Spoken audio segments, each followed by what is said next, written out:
Yes! Oh, hi. I'm Satan inside. You might have never heard of me from obscure esports stuff like highlight movies and casting of questionable quality, but I've also been meaning to make retro reviews for quite some time now. This is the subject of my very first such endeavor. I picked Panzer Dragoon Zwei because young Satan loved this game and I foolishly believed it would be a good fit for my first step at this kind of video. I mean, I already know most of the lore and other secrets from back then, right? If I need some additional meat for the narration, I can probably just quickly Google something. Plus, it's just about an hour for a playthrough, so I do like 2 or 3 runs for footage and we are golden.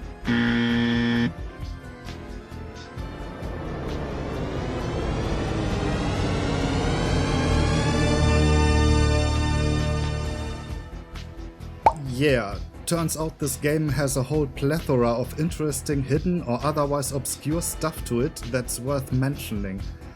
And on top of that, to see everything, you either need lots of time, skill, or money, and I only have one of those. Barely. Needless to say, when I decided on Panzer Dragoon Zwei, I had no idea what I was getting myself into. This game made me lose my marbles on multiple levels, and after all is said and done, I think I love it even more for it. But maybe it's best if we start at the beginning of this journey.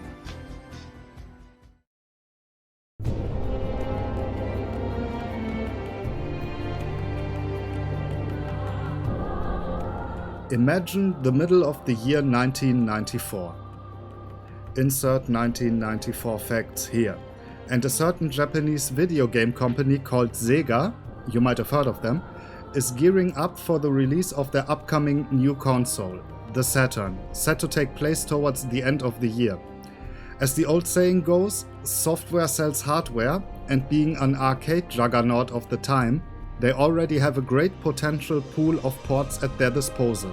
And I swear that alliteration was surprisingly unintentional.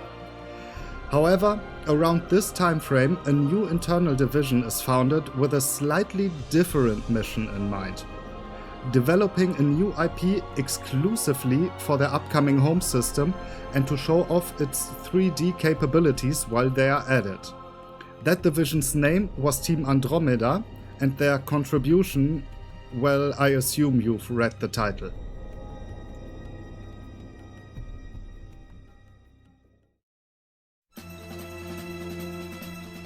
The first Panzer Dragoon launched on March 10, 1995 in Japan and roughly 2 months later on May 11th in North America, making it a launch title in that region, while Europe had to wait until the end of August.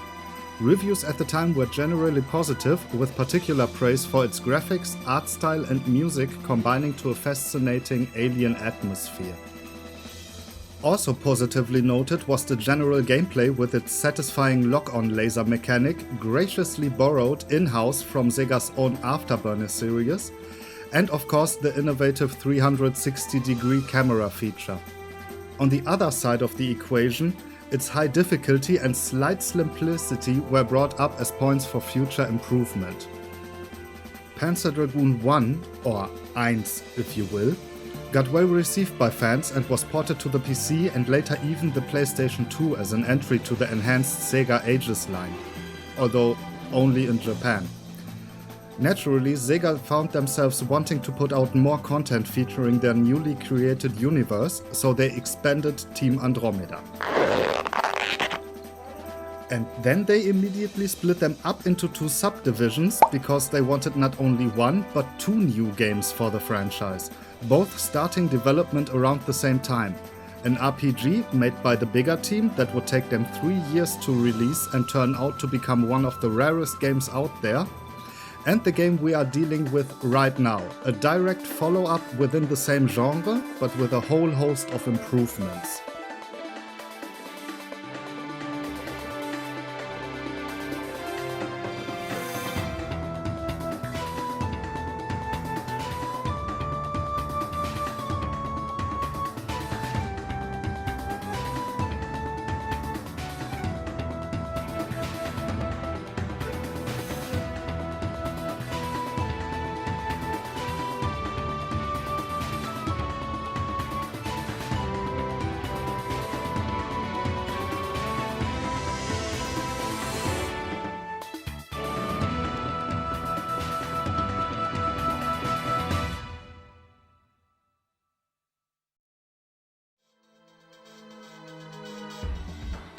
When Panzer Dragoon Zwei launched about a year later, it made a splash in the Saturn gaming world.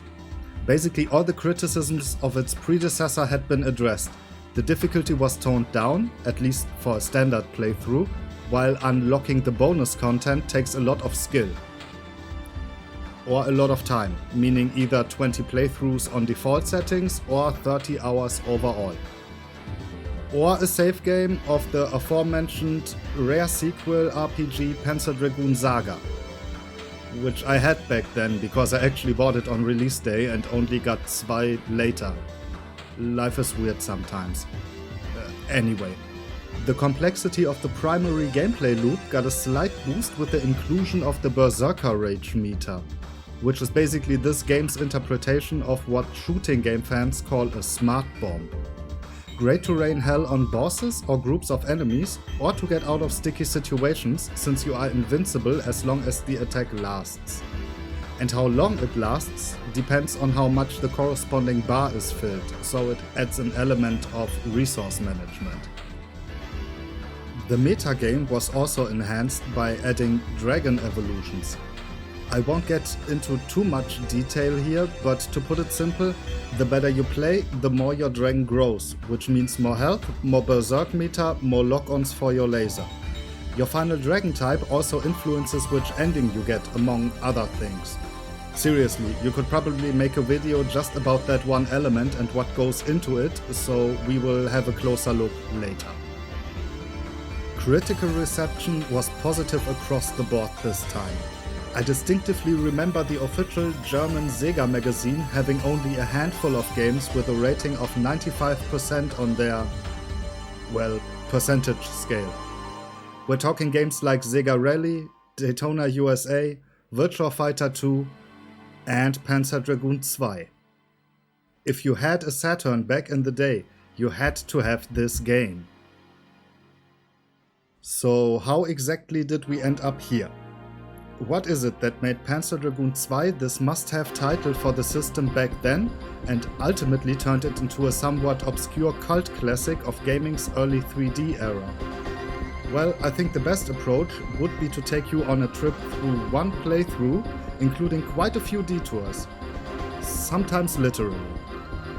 Buckle up, it's gonna be a wild ride.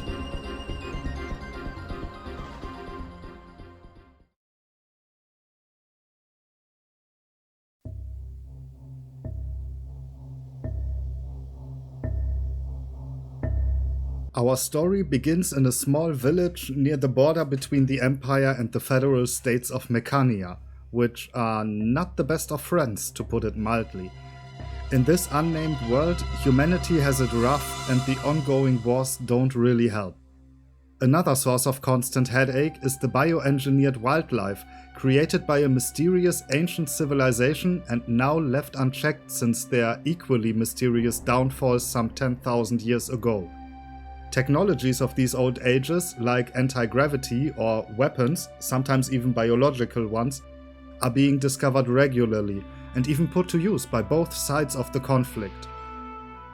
The settlers here lived the modest life of breeders, specifically cooliers, which you could think of as scaly two-legged mules with a dog's personality. Every now and then, cooliers with a mutation in the form of a bioluminescent light emitting from their throats are born. In such an event, the code of the village dictates that these babies have to be killed, which we are witnessing right here.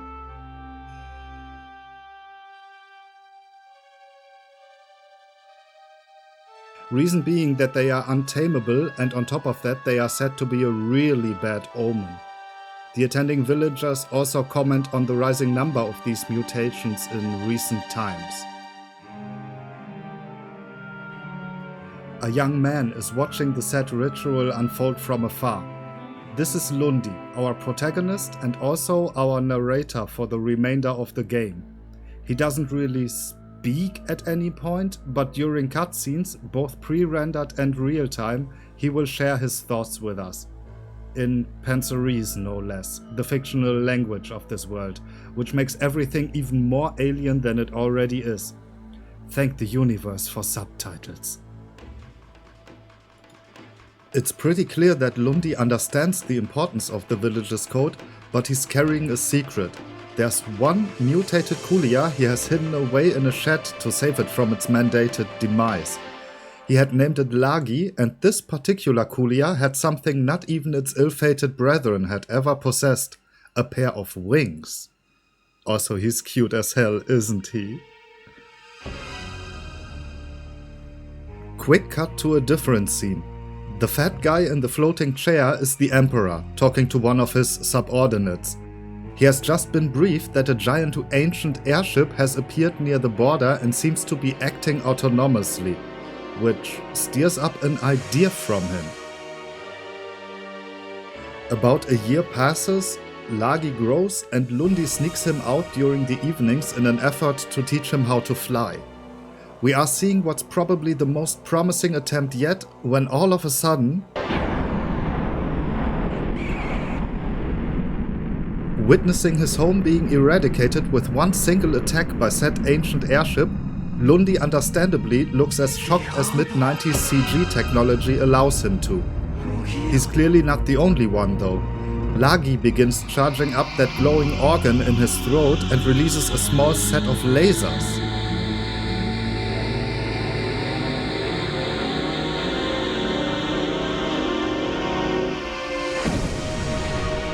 His outburst is ineffective. The shots dissipate far before reaching their target, before the intro sequence ends on this insanely hard-going shot.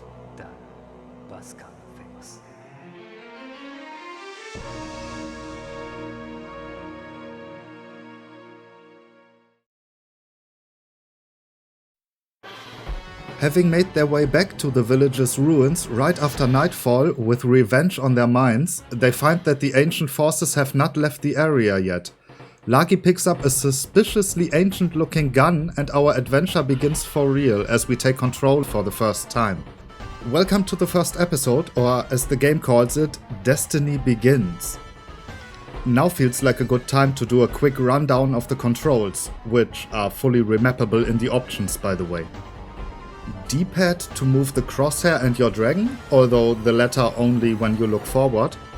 The shoulder buttons rotate your camera by 90 degrees. This nifty radar in the top right shows you where enemies are coming from and even warns you of impeding attacks by flashing either yellow or red depending on threat level.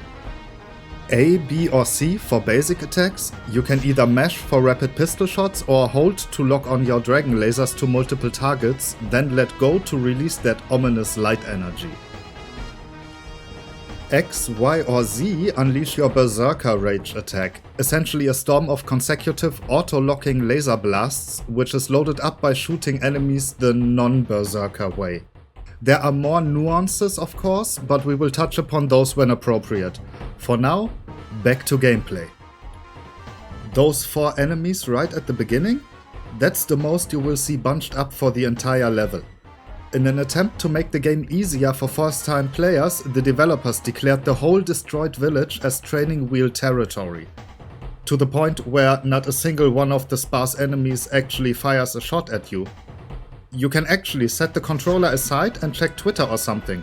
Trust me, I tested this. If you want to shoot more stuff, you can still get some target practice, as the remnants of Lundi's and Lagi's hometown also offer a lot of destructible elements, like fences, sheds, or these windmill-like thingies that you can shoot off, but only the ones that are rotating. Additionally, for established story reasons, Lagi is not quite capable of flying yet, which limits us to one axis of movement, left and right. For now. The fact that the enemies of this level are almost non-existent doesn't mean that episode 1 is devoid of interesting things though. Apart from the general atmosphere and the obvious graphical advancements from its predecessor, this mission also sets up quite a few things for later. Shellkoof appears pretty early on, but for now it's just there, hanging in the air like it is commanding and coordinating its forces. Our attention needs to shift rather quickly as we are passed by another, vaguely dragon-like creature. This is the Guardian Dragon, and for the purposes of this game he will be the Bowser to our Mario. starting right now by flying up to the ancient ship and releasing a giant boulder to squash Lagi and Lundi. The immediate threat can be most easily eliminated by shooting it repeatedly with Lundi's gun, which causes it to break up and release 3 more bioengineered creatures that don't stand a chance against a healthy dose of homing lasers. After that, the rest of the level is, apart from a few easily dispatched foes, more sightseeing than anything else. Of particular note is the foreshadowing appearance of a smaller, almost organic-looking black airship, as well as this huge, vaguely monkey-like creature, both of which we will face in a later episode. Right after this, the ancient ship appears again, this time closer to the ground. But before we can reach it, the Guardian Dragon swoops by once again to cut off our path. Our duo takes actual flight for the first time, but is immediately struck down by the freshly established antagonist.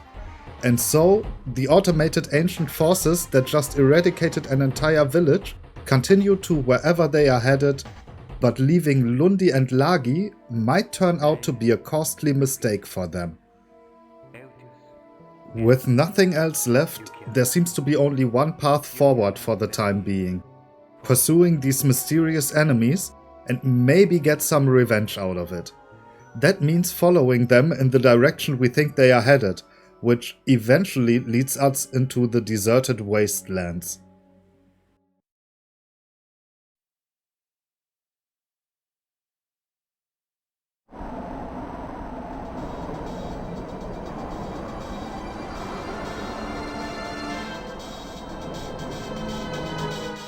Episode 2 gives us a taste of what most of the world looks like. Whatever caused the demise of the ancients has left nature crippled at best and dead at worst in most regions. The only areas with lush green vegetation can be found either near water or, ironically, surrounding the colossal ancient ruins. Basically 80% of land on the planet is a barren wasteland, mostly populated by the creatures that the ancients produced, and often in nasty mutated varieties, one of which we meet as the stage starts in a canyon area. These scorpion-like guys remind me of the burrowers that appeared in Panzer Dragoon 1. Fanservice, baby. While they seem insect-like and are also referred to as sand insects, their behavior makes them seem like a land-based version of sharks. They usually move underground, only becoming dangerous and also vulnerable once they jump out of the sand to reveal themselves. We're dealing with 3 waves consisting of 3 creatures each. Should not really pose a problem. It is the first possibility to receive damage though, as after a few seconds they will leap at the player. As we are passing a few houses, I think these are houses, no idea what else these should represent. Well, as we are passing these things, a rider on a coolia starts running along us, which means a bit more laser target practice. This Imperial plane also comes flying in from the left a few seconds later, and it doesn't leave us much time to lock on our lasers before we possibly catch some machine gun fire. His 2 buddies appearing behind us, on the other hand, give us ample opportunity to aim at them. Right after this, we are met with our first big decision. Episodes 2, 3 and 4 feature multiple routes to take, and we are about to reach the first fork in our path. These drastically alter what you will see and which challenges you will face, but they are not always very obvious. In fact, this is the only junction that you can actually see coming. If you are playing with the full instruments enabled, you can at least see where they are and which option you just took, but we will basically go through all of them anyway. In this case, the differences start with a little bit of delay, since both paths take us further down the valley with not quite identical, but very similar enemy compositions. Another coolia rider we can shoot down, followed by a few small waves of Imperial airplanes, which are easily taken out. Well, most of them. At any rate, and in both cases, we will reach a cliff at some point, where the game will give us a neat example of excellent sound design.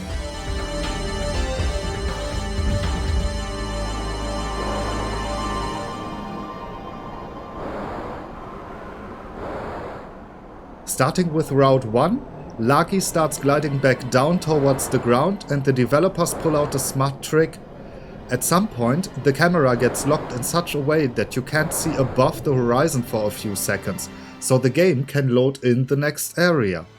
I love it when devs work around hardware limitations with smart design.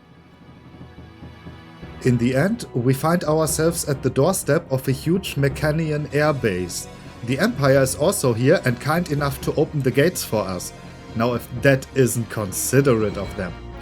Once inside, we see shit hitting the fan. The opposing forces are throwing a lot of material and manpower into the ring, and we have to navigate the chaos somehow. So we have Imperial planes coming in from all sorts of directions, while we also need to keep an eye on the base's defense systems. These consist mostly of trains and towers that shoot slow-moving bombs towards us. As with most projectiles in this game, they are not too often on target, but they hurt when they do hit you, so keep an eye out for the ones that come closer into your general direction and take them out with Lundi's blaster. It's a pretty hectic battle, Empire vs Mechania, with our heroes straight in the middle, and to hit every target you basically need to know where everything is coming from. Also good to keep in mind that you can even shoot down the airships high up in the background once you get a little bit closer. One laser blast each should be enough. After another door that gets involuntarily opened up by the Empire for us, we find ourselves right in front of our first bigger hurdle. This defensive gate thingy that's armed to the teeth with rotating bomb launchers. It doesn't count as a boss, hence no health bar, but we will need to take it down to continue, otherwise Lundi and Lagi can keep standing here until the ancients come back. Also fun fact, if you actually put your controller down at the beginning of episode 1, this is the point where you will die. You might take additional damage earlier, but this is where you're hitting that wall. Anyway, back to topic. The biggest, well, actually the only trouble this guy has in store for us is the aforementioned bomb throwers. Especially since this thing has 3 of those, plus a single lone one in the lower right. That one probably gets mobbed by the other, more dangerous systems when nobody is looking. For us this means the shots are coming in from multiple directions and you can't just concentrate on one of the launchers for too long. Luckily, the bombs are pretty slow, so you can evade them by moving left and right. Shooting them down with the gun also works of course, but while you are doing that, you tend to get hit with shots from the respective other side. Plus, you can lock on your lasers while you are moving and attack multiple targets at once. This is a good place to fire off your Berserker Rage if you have it available. It quickly reduces the number of operable launchers, and as you disable them one after the other, you find yourself under less and less pressure. As we leave this challenge behind, 2 of the Empire's airships approach from the right, but shooting them down is not really difficult. Or is it? The thing is, they don't attack you, but they are also actually invincible. Why? Well, to mask another instance of loading. In this case it's the boss arena, very well hidden by the smoke they emit as they go down. It's just that the player has no agency here. Truth is, the whole scene was scripted from the start. Speaking of smoke, don't ask me why, but even though I can acknowledge the technical superiority of actual transparency, the dithering somehow makes this game feel comfy for me? I don't know, maybe it's just pixely rose-tinted nostalgia. But before we get to the boss fight itself, we need to go back and tackle the other route as well. If you kept left at the junction in the beginning, Lagi will stay in the air after the cliff instead of gently gliding down. At least for now. Instead of entering an existing war zone between both major factions, the boys take it up with the Empire's air force only. While especially the later enemies on this path can make things troublesome, most of it is definitely more predictable and ordered than what happens at the Mechanian base, making this the only instance in the game where the first route is actually the more difficult one. The planes shouldn't pose any actual threat when you keep an eye on the radar during the quiet moments. And with the formations these guys are rocking, it's even downright aesthetic at times. I'd also like to mention this bigger group right here, which is just super satisfying to shoot down. In general, I just can't get enough of seeing these guys tumble towards their demise. It adds so much drama to the presentation. Also shoutouts to the poor Imperial pilot who was late today and is now a little bit behind his buddies. The only real cause of concern is the bigger airships that drop multiple mines in your direction, and those tend to be surprisingly on point. As usual, you can shoot them down with Lundi's pistol, but especially the last 2 waves shower you a bit in these things, and you can't really evade anything since you will be looking everywhere except straight ahead. All you can do is try to shoot them as soon as possible, which is after they came a bit closer, but you will have to switch between targets here. It's a bit of a catch-22. Of course you want to shoot the mines down so they don't hurt you, but the more time you take for that, the longer you have more enemies alive, which in turn means more mines coming your way. Since the last wave consists of 2 bigger ships with more HP to whittle down each, I'd suggest using your Berserker Rage here. You should be able to take down one of them while also damaging the other one significantly, so it should go down with just a little more help. After all this, the game gives us a well-earned moment to catch our breath before Lagi descends back to the ground and the threads come back together for the boss fight. Wanna see what happens when there's no easy workaround to hide the next area loading in? Well, here you go. Also, I'd like to use this chance and highlight some more sweet-ass sound design stuff. As is tradition with the old shooting game genre, you'll know when you reach the boss of a level because the music fades out to make way for an upcoming boss track. But where other games blast out a blaring alarm with huge red warning signs or some other dramatic introduction, Panzer Dragoon Zwei is content with just letting the player sit in silence, take in the atmosphere and mentally prepare for the fight ahead. If you are new to the game, this is a great moment to think, uh-oh. For experienced folks, it's a chance to rest your thumbs a little bit before facing the Imperial carrier.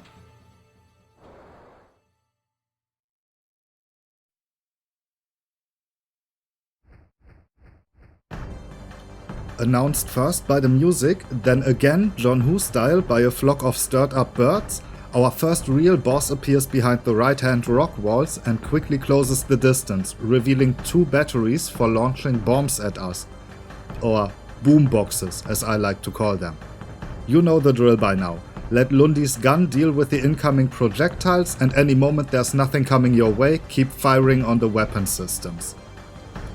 Although I feel like I have to break the immersion here a little bit. Don't get me wrong, the whole boss fight is amazingly well presented, with the carrier constantly swirling around the player and losing parts as the battle rages on. Almost evokes the feeling that the crew is in chaos, like they are fighting for their lives themselves. The music underlines this beautifully, with a dramatic piece that sounds like someone is going for desperate measures amidst unspeakable carnage. I wonder if the people on this ship know how dangerous Lagi is, despite being just a small dragon. Be that as it may, it's a sight to behold for sure, but actually pretty scripted once you look closer. Nothing falls off because you hit it, instead it's certain thresholds in our foe's HP that send airship parts flying. Once both boombox batteries are detached from their intended surface, the carrier swoops around the player to position itself in the back. From here on, it will just alternate between a closer position and one that's a bit further away. This time we have no boomboxes to worry about, but instead these 3 thingies. Wait, what are these called in English?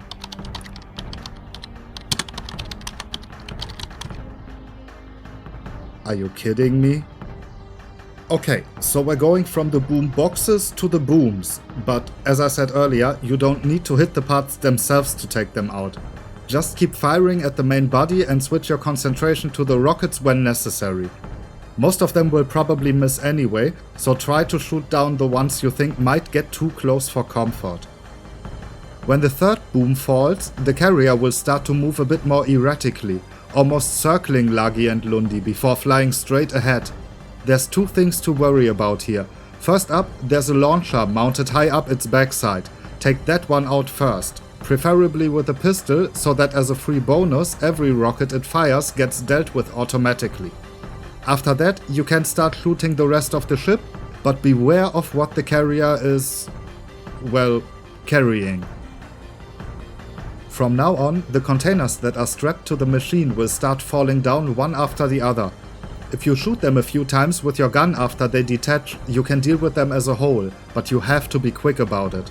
Otherwise they will break open and distribute their contents everywhere in your way, and you will probably get hit by something unless you concentrate on keeping at least your direct path clear.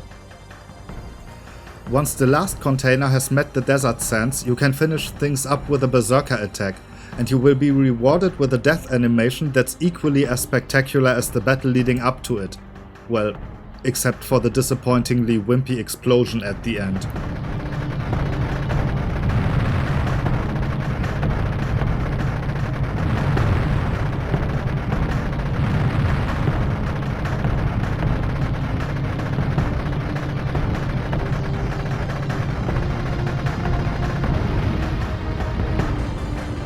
As Lagi will take flight again, this time for good, we are met with our first results screen. And don't worry, you didn't miss it after the first level. Only episodes 2 through 6 have these. You can see how many enemies there were and how many of those you got, including a ratio percentage. Below that, you can see the evolution points that dictate your dragon level. Finishing an episode gives 2 points, route points are self-explanatory, and in the case of technical points, you get 1 for a shotdown ratio above 80% and 2 when it's more than 90%. The earned points immediately show their effect as behind the stats, Lagi transforms for the first time.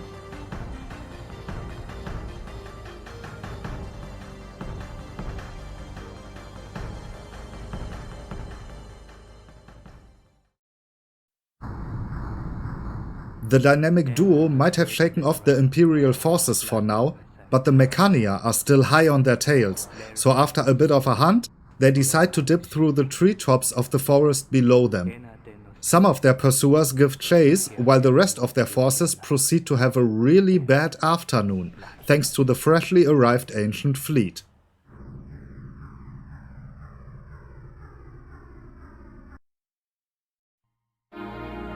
As soon as episode 3 starts, the game turns up the heat on us, and we find ourselves in the presence of Mechanian speeder bikes. Funny thing, I've always thought these guys were some type of animal with their weird pulsating movement, but you can actually see the riders, right here. The moment we gain control, the first attacks start coming in. They come really close, but I think I've only been hit 2 or maybe 3 times over the course of all my playthroughs. Also keep in mind that some, but for whatever reason not all of them, need 2 laser blasts to take down. Hiding behind the trees and revealing themselves as we approach are Mechanian rocket ships. If you know where they are coming from, you can just let them fly straight through your crosshair.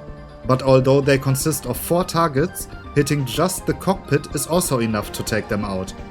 If you're really quick about it, you can eliminate them before they fire, but the timing is kind of tight, so prepare to fly above or below an incoming row of rockets. 2 more of these guys come in slightly delayed on the left side, with the second one taking a nasty position right at the border between front and left 90-degree areas. So if you couldn't take it out immediately, you will have to rotate your camera to get the last targets. There's 2 more groups of hover bikes that showcase the main challenge of this episode. Enemies that quickly move around the player, so your L and R buttons will get quite the workout here. Even when you memorize the patterns, it's hard to follow their tracks sometimes. Speaking of tracks, we are coming up to another split in hours. This time it's not really obvious, and on top of that it's the only fork where not only your position decides where the journey goes, but there's also a little challenge to go with it. I'm talking about these 6 speeder bikes. If you want to take Route 2, you will need to take them out in an unspoken but very strict time limit. In fact, your time is so limited that I never managed to do it with lasers or gunfire. Except for the heavy laser, but that's unlockable stuff and we will talk about that later. Maybe there's some Panzer Dragoon Zwei crack out there for whom it's easy peasy, but I seriously think it's only possible with a berserker attack. After that, you keep on the left side and you should find yourself on the second route. Since both options are about the same difficulty level, at least from my experience, that's the first road we are taking. The first enemies are wildlife for real and they don't even directly attack you. They do, however, have a tendency to take slow flight paths that lead them on a collision course. So I guess they are just in the way, but menacingly. After the local fauna has been taken care of, we have an encounter with an old acquaintance. Remember the black ship from episode 1? Well, you meet again. Just this time it is anything but passive and you will be the center of its attention. Your main problem will be these bunny hoppers, as I like to call them. They get dropped in pairs and start jumping all over the place. Whenever they reach the apex of their jump, they might or might not shoot at you. You will hear it coming, but the beams are fast and hard to see and they hurt, and so evading them seems more like a matter of luck than skill. Best way to get these guys is to try and lock onto them as they jump while you keep your crosshair on the ship itself as much as possible. Which is easier said than done because it will sometimes fly to your side, forcing you to make a decision that has no right answer. As an added challenge, they are accompanied by this fidget spinner of a weapon that will try to ram you after a few seconds. Every now and then during the fight, you will see a few more of these bird-fish-like creatures. If you want to get both technical points for the dragon evolution, or just a good shot-down ratio in general, you will need to take care of them too. Also, it can get crowded and unnecessarily chaotic really fast if you don't keep the general enemy population in check. This fight really forces you to switch targets often and constantly re-evaluate your priorities. Also, shooting the black ship down doesn't actually spell victory for you. The guy simply comes back after a few moments. So what do you have to do in order to get it off your tail? Well, time is on your side. If you want to play super defensively, it will leave you alone at some point, but that's no hint for you to relax, because even then it comes back once. Only when it leaves for the second time, voluntarily or not, can you be sure to have shaken it off for good. Which leaves us at the end of Route 2 and we gotta rewind to see the other option. Just as in the previous episode, Route 1 starts off similar, with local wildlife that has an annoying tendency to get in the way of the player. These will be accompanying us for most of the way, but rather soon, the source of our actual worries and an absolute Panzer Dragoon main staple comes burrowing through the forest soil. It's the worm! These guys exist in every single Panzer Dragoon game. Maybe in different designs, but the core idea is always the same. A long enemy with many segments where you try to lock on to as many as possible in a reasonable time frame. This red specimen is making it difficult for us by moving around a damn lot, and sometimes its movements are hard to follow. In many positions it also starts shooting green balls at you, which you have to take out with pistol fire, which in turn prevents you from targeting the segments. Also, you are trying to hit the other enemies as well if you want a good rating at the end. Not quite as chaotic as the fight with the black ship, but these green balls really hurt, so I'd call it a tie in terms of difficulty. An interesting little tidbit: whenever you manage to kill a worm, a new one will soon appear and take its place. But they don't seem to start a new cycle for themselves, instead they resume whatever their predecessor would be doing if it hadn't been killed. Which can also mean that they fire green shit at you the moment they complete their entrance animation.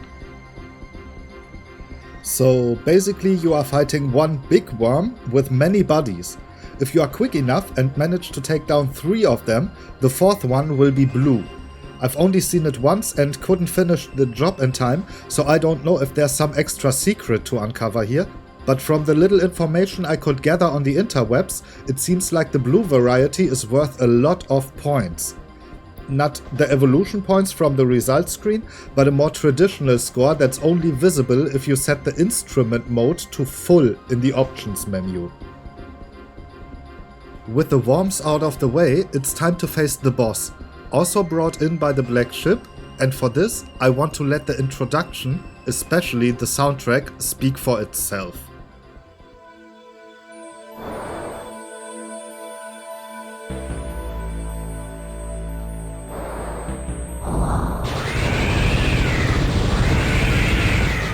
As soon as the battle starts, Hanuman starts circling the player, occasionally shooting red-purplish orbs in our direction.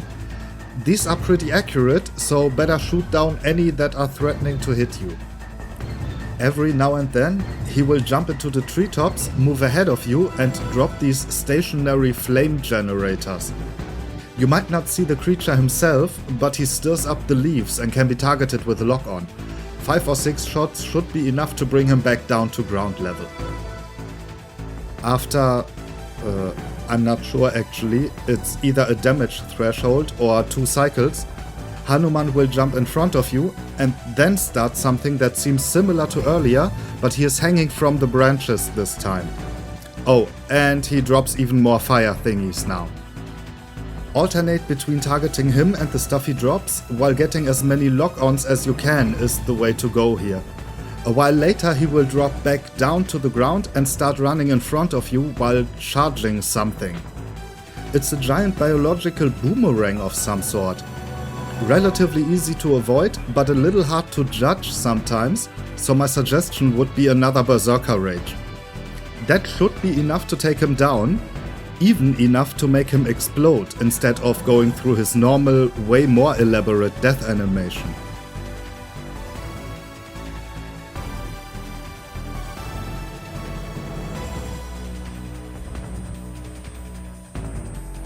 With Monkey Boy out of the way, we will get our results screen, but no cutscene. Instead, we're going straight to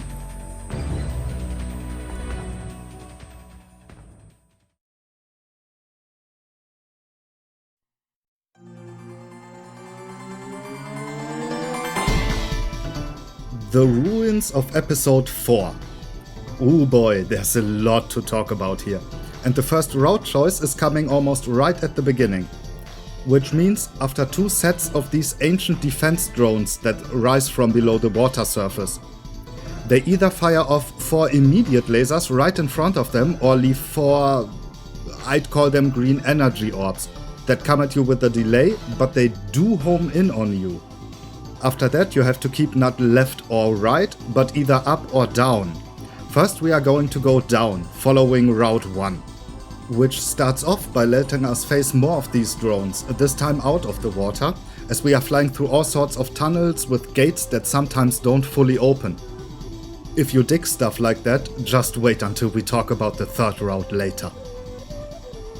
That's right, the 4th episode has not 2 but 3 possible paths to take. Our first breather after this section also means the second decision for this level. We are keeping left and staying on Route 1, which sees Lagi's feet touch ground again, and a few robots on the upper right that should be easy to take out. Just shortly after that, 2 more come jumping in from the same direction. And jumping is decidedly the right word, as that's what they continue to do, obviously while leaving nasty presents in our way. Luckily they are easy to dispatch, and with a little bit of timing you can even get them before they drop a single mine. Lagi walks a bit further and then comes to a complete stop. Out of the distance we can see more robots approaching, and a look on the radar reveals we are surrounded. Don't worry, the situation is not that dire, in fact not a single one will attack us. But if you are going for shot-down ratio, you will have to get them all before the platform Lagi is standing on starts rising.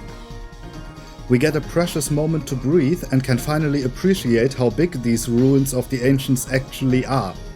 This place is an enigma. What the hell have they been doing here? Well, we get at least a little hint almost immediately. It starts with these dangling things that you can shoot down if you want, but don't have to. They are actually just decoration and don't count towards the rating at the end. Which can't be said about the upcoming What the hell is this? This weird construct has no resemblance to anything whatsoever. The only thing I can put my finger on is that it looks like it's kind of unfinished. That's what they've been doing here. They built their technobiological creations in these ruins. Anyway, we have to take it down before it lays eggs. Or whatever is the case with all these ancient bioengineered things. So, fire away. Another one appears right behind us, but both should go down without a fight. A weird sound effect announces another set of 3 that arrive quickly, one after the other. This time, one of them will send a laser your way after a while, and you have no chance to evade it. That's why I recommend waiting for the sound cue of the shot and then firing off your berserker attack. By the moment we need it again, it will have been refilled. With these abominations behind us, we can rest our thumbs for a little bit, as we wait for the lift to reach the platform that has come into view above us. Here we are greeted by more robots, this time not of the jumping, but instead of the dancing variety. They also leave mines in our way, but overall should be pretty easy to deal with. As our way turns downwards into more gate-ridden tunnels, we are greeted by more defense drones. This is probably the biggest group we will ever see bunched up this closely, so take care not to crash into the nearest one in the middle.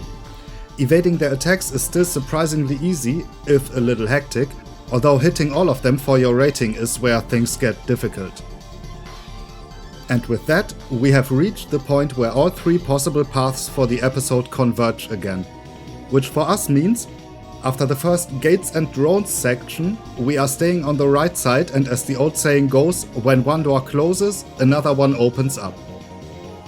Route 2 starts with us facing off against more drones, while Lagi navigates the tunnel system. Those shouldn't pose too much of a problem by now. The main differentiator starts when the lights go out, as we encounter a swarm of water bug creatures. They are easily dealt with, but every now and then one jumps out at you and you will most likely have to take the hit. As the door at the end of this dark room opens, our eyes are hit by the brightness for a moment, which is a simple but neat looking effect. Followed right by 2 more drones that are dispatched without much trouble. After a set of tunnels without enemies, an ominous patch of splashing water foreshadows our next encounter as we arrive at another room. I'm not sure how to classify these things, to be honest. Is it a bird? Is it an insect? A fish maybe, since it came out of the water? Whatever it is, there's a lot of these things, and they all fire copious amounts of orange-green shit in your general direction. Thankfully, this room stays lit up, but the sheer number of enemies here means to take them all out, another berserker rage might be your best option. One last cheeky little insect fish bird thing waits for you behind the door that opens at the end of the room, followed by a lot of hanging walls, and they don't give you a lot of time to deal with them. Problem is, these walls are all attached at 2 points. Hit both at the same time, they drop without a problem. But if there's a certain delay or you only hit one of them, bad things might happen, as showcased by a similar section right before the boss. Okay, this is where we get back on track. What? What the f happened there? What was that bullshit? But why just hang a bunch of walls from the ceiling? Which, by the way, looks like these other things when we took the lift on the first path? Are they grown here or something? But why would you grow a wall? We can't afford to deal with the deep lore of this place. We need to concentrate on the fish-bird insects that are popping out of the water. Not quite as excessively numbered as last time, but still enough to demand our attention. Also, these halls more or less constitute the ending of Route 2. We meet up with the first one as we meet the 5 drone group in the tunnels. That means we need to go back further, back to the start of the level where we went down. This time we are trying to stay at the top part of our flight path, which is easier said than done, since one drone of the second pack likes to leave these delayed tracked lasers behind, so you have to keep moving. The time frame is more than generous though, so you should be able to take this path if you wish to. In a game full of epic moments, this might be my favorite part of Panzer Dragoon Zwei. It's just the sheer speed and intensity as you are rushing through these tunnels and try to keep an almost constant assault of smaller enemy groups off of your dragon's back. All the while there's more gates in your way that give smaller windows to hit, less time to react, and sometimes even have enemies obstructing them. This is Adrenaline the Route, and if you need any evidence of that... Last sliver of frickin' hell. Come on.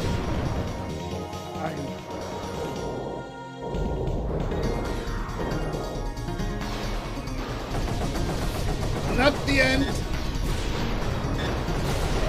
Yeah. Oh. If you are going for the highest possible shot-down ratio, then one of the other options is probably the better choice. There's quite a few enemy spawns where I can't believe it's possible to hit everything. Starting relatively early with 2 groups of drones coming in from different directions. And I often wasted my berserker meter here already when I should probably have saved it for a similar section a bit later, which has even more enemies. There's also this part where you are attacked from behind with a barrage of these small projectile-like thingies. Your best bet here is your trusty gun to take out at least the ones that would crash into you, and even then 1 or 2 might slip through. A short intermission featuring fish, bird, insects and a few more gates later, and the first drones start joining the party again. The following section is kind of mean, to be honest. You're being attacked by multiple sets of 2 drones from behind. When the attacks let up and Lucky starts flying deeper into the tunnels, you might be tempted to switch your camera back forward. Don't do that! There's another section like this right here, and turning your attention back to the threat usually takes long enough for at least one of them to hit you.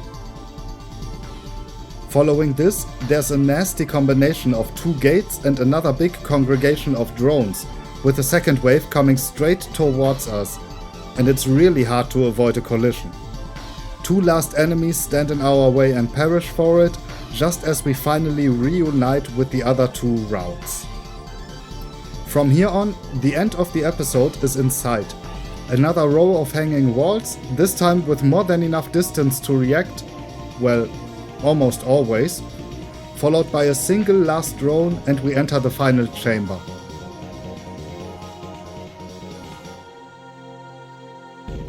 A line of robots comes our way, but they are easily taken out with 2 rounds of lasers before Laggy's feet touch the catwalk, and we wait for the boss while we admire this for 32-bit, absolutely mind-blowing water effect.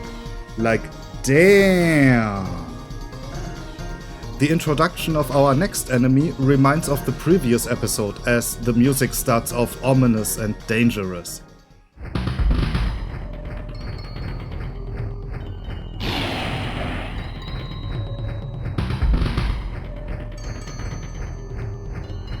Randula, as this giant fish guy is called, appears from the depths and begins circling Laggy and Lundi, eventually jumping out of the water to get a closer look at the intruders. This is a short window for us to do some initial damage before he drops back down into his lake where he's impervious to damage.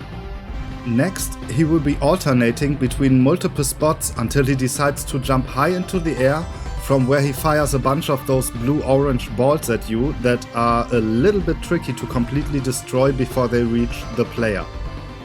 At some point, he becomes enraged, which prompts him to swim under the catwalk right behind us, and suddenly all hell breaks loose as he starts destroying it piece by piece. Every time he goes for another attack, he lifts himself out of the water for a moment, so sustained pistol fire is a great way to deal damage and fill up your berserker range bar. This goes on until Randula's health bar reaches roughly the 50% mark. That's when he dives below the surface and moves in front of us, making the whole catwalk wobble dangerously as he passes. When he's breaking through the bridge, he also destroys the whole thing, so we are back in the air for the rest of the fight. The precious moments when he's out of the water right now or for his second jump should be used to deal as much damage as possible, preferably with Lundi's gun to fill the berserker meter more if needed. You'll see why. First, he will come a little closer and try to hit you with his tail. That's easily evaded. I think he got me exactly once with this attack during all my playthroughs. On the flip side though, he's also hard to target with lasers during this part, as he completely drops below the surface often, and that means that your lock-ons disappear.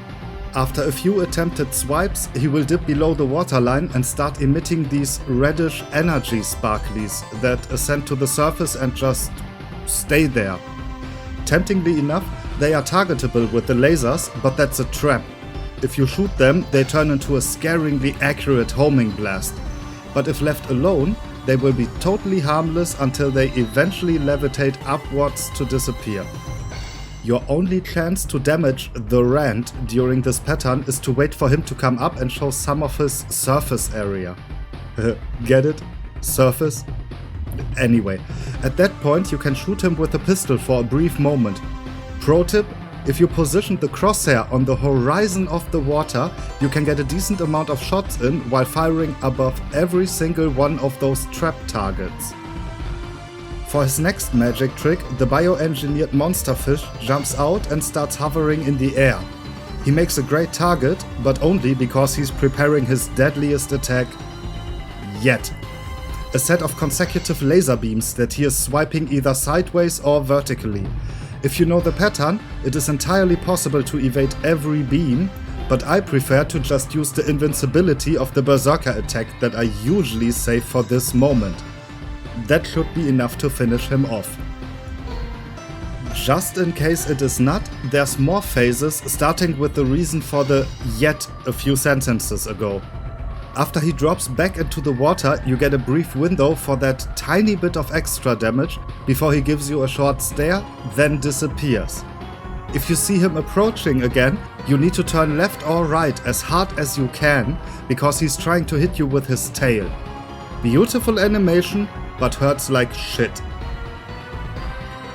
Lastly, he will summon 2 probes that fire these orange-green orbs at you before eventually diving again and going for another tail attack. He will alternate between these 2 patterns until one of you bites the dust. Or water in this case, I guess. However that may be, once you have fully depleted his life bar, he will present himself one last time for a rather spectacular fireworks display before dropping back and drifting past. His body twitching as if in a battle against the inevitable. One question though. No boom? Ah, there it is. Result screen, you know the drill by now. A short cutscene shows us in a new snowy area with Shellcoof close by. The wimpy air fleet that's seemingly attacking it gets instantly evaporated for the transgression. We can't go in for a direct assault, however, as our enemy sends a smaller, almost organic-looking ship with claw-like attachment our way. And then episode 5 begins with an epic opening where this new mesmerizing environment and the start of the accompanying theme song combine to a one-of-a-kind atmosphere. The ancient creation goes by the name of Newt, and immediately gives us headache in the form of multiple satellites that start circling us and fire long, targeted volleys of big-ass silver energy balls. These can be tough to avoid, especially since they can overlap from multiple angles. Also, I think the patterns for these are actually random, at least it heavily feels that way. Oh, and did I mention that you might be able to lock onto them, but it's completely useless as they are protected by a shield? Yeah, these are nasty little buggers. Luckily they disappear after a while, although that will not be a reason to celebrate. The creature itself is what I like to call countermeasures the boss. The satellites could be classified as the first one, but what really makes you go "Grrr" is the sparkly field this guy is emitting whenever you have too many lock-ons on him. You can take him down during this sequence, but if you take longer, which is entirely possible, then the satellites disappear, but instead he will start erecting these walls of green... whatever these are. Seriously, do you have any idea how hard it is to come up with descriptive names for all the weird, alien, incomprehensible stuff this game throws at you? Anyway, the important part is that you have to shoot your way through. But it's not quite that easy because the walls are slowly moving, so you have to adjust your flight path accordingly.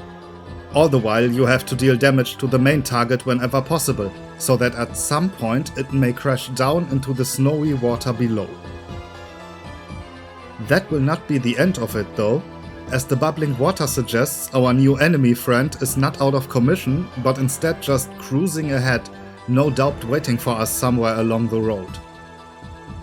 The middle of the episode, for the lack of a better word, is rather short, features no different routes to take, and only a single enemy type. It's tetrahedrons with a little nubble on top that rise from the water, open up, fire an energy ball at you, then fall back down. Not really the biggest threat, especially in the beginning. It's their increasing numbers that can make them a nuisance though. Other than that, there's not much to say about them, except that movement is your best friend against the later groups, since you most likely will not be able to keep all of them from shooting you. And maybe that the end has them in chain formations, where hitting the first segment is enough to take out the whole thing. This time the music doesn't change, as our friend returns for another round. Come to think of it, episodes 6 and 7 also don't have a dedicated boss track, which kind of makes sense. I mean, this level already is 2/3 boss fight, and for the final episode it's also appropriate for reasons we will see when we get there. But first we gotta concentrate on the battle ahead. Newt flies behind us, starts circling, and we quickly notice lasers? No chance. His little buddy will catch everything, without fail, even berserker attacks. Well, seems like your right thumb will get a damn workout with this one. As a little compensation, the orange beams he's firing at us seem to do nothing, which might be a bug, but I like to think of this as intentional, like a scanner or lock-on thing for its one actual attack, which is these rockets that come in sets of 4. They are both easy and difficult to deal with, depending on how he is positioned relative to you. The sides are usually not a big issue, since the rockets are bunched up from your point of view. When he is on the upper of 3 different heights he can take here, you have to adjust your fire a little bit, but it's not too bad. Front and back, however, that's a different story. Now you don't have to deal with the different degrees of elevation, but the rockets will be in a straight line now. And depending on whether he is in front or behind you, their delayed acceleration towards you will either start from the left or the right. That makes the attacks from those positions quite a bit more dangerous. One thing I've noticed is that the pattern with which he circles around the player isn't as random as it might seem at first. Basically, after each rocket attack he will move 90 degrees, rest a moment, move further 180 degrees, then fire more rockets. In the end, this fight is all about how well you can keep your crosshair on a moving target. Do this for long enough and Newt will go down in flames and crash into the frozen sea. So that means we turn our gaze towards episode 6, right? Right? Not quite. The thing is, there's actually more to this boss. I thought I know at least most of the important stuff about this game from back in the day when I played it, but this one surprised me when I played for this review. Turns out you can take out his little pet shield buddy. To do this, you have to pump it full of lasers or berserk. Its color will slowly turn to a red shade and eventually it will break and fall into the ocean, which prompts Newt to return for another phase, and he is pissed. He starts following us and move in these weird patterns while firing sets of 2 purple energy blasts that go left and right while they move towards the camera. These are deceptively slow. Whenever you think a set has finally passed you, that purple glow will come back into view once again. Silver lining?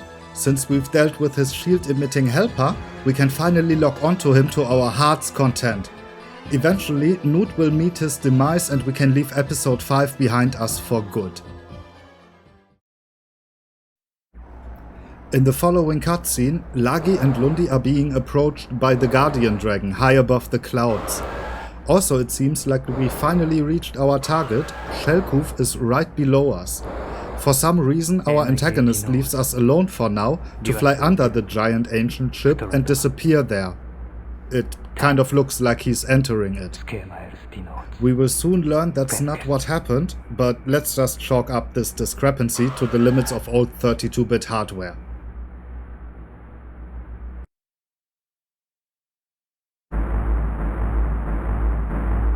As episode 6 begins, we realize how big Shellkoof actually is. This thing is freaking huge, and the ancient army is throwing literally everything at us. In this first part, we fly along the upper side of the ship, and enemies come in from every direction, so constant camera efforts are necessary. Even just playing by radar only helps to a certain degree. For a good performance on this level, you will need to have their spawn points memorized. You'll immediately see 2 hatches open up in front of you that release a few hoppers. The shots they fire can be avoided with relative ease, but you won't always have this option with how much time you will spend looking at your sides or back. Another hatch with these will open up on your right side just after you passed it. That one threw me off quite a few times during my earlier playthroughs. Apart from that, there's little tanks that fire decently accurate green beams at you, and groups of 3 ancient fighters that usually come in from the distance. If you are going for a high shotdown percentage, you will also have to take care of the scenery items, which is these mini towers and a few walls that get erected as you approach. The one in the middle actually has a second one right behind it that is tricky to see. Took me a long ass time to realize. I just saw an orange dot disappearing on the radar and couldn't figure out what I missed, so you're welcome. Especially the last part before we fly into Shellkoof itself puts your lock-on game to the test. The constant stream of fighters almost forces you to keep the crosshair near the middle, and while the 2 tanks are easy to graze, it's those 4 towers that are hard to get, but they look so enticing. With or without all targets eliminated, we enter the tunnels of the giant vessel and need to be quick with the next group of fighters. Otherwise there's a significant risk to suffer a collision. Sometimes you can lock onto enemies through doors and corners before you can even see them, which can be super helpful depending on the situation. Also, the laser tanks are back, this time on patterns on the tunnel surface, but they usually give you a good window to take them out. Occasionally unlucky hits notwithstanding. After a last big group of fighters, we leave the body of the ship to find its rudders, although I seriously doubt that they serve the same purpose as with real ships. Anyway, your main problem are the missile silos on the surface to the right.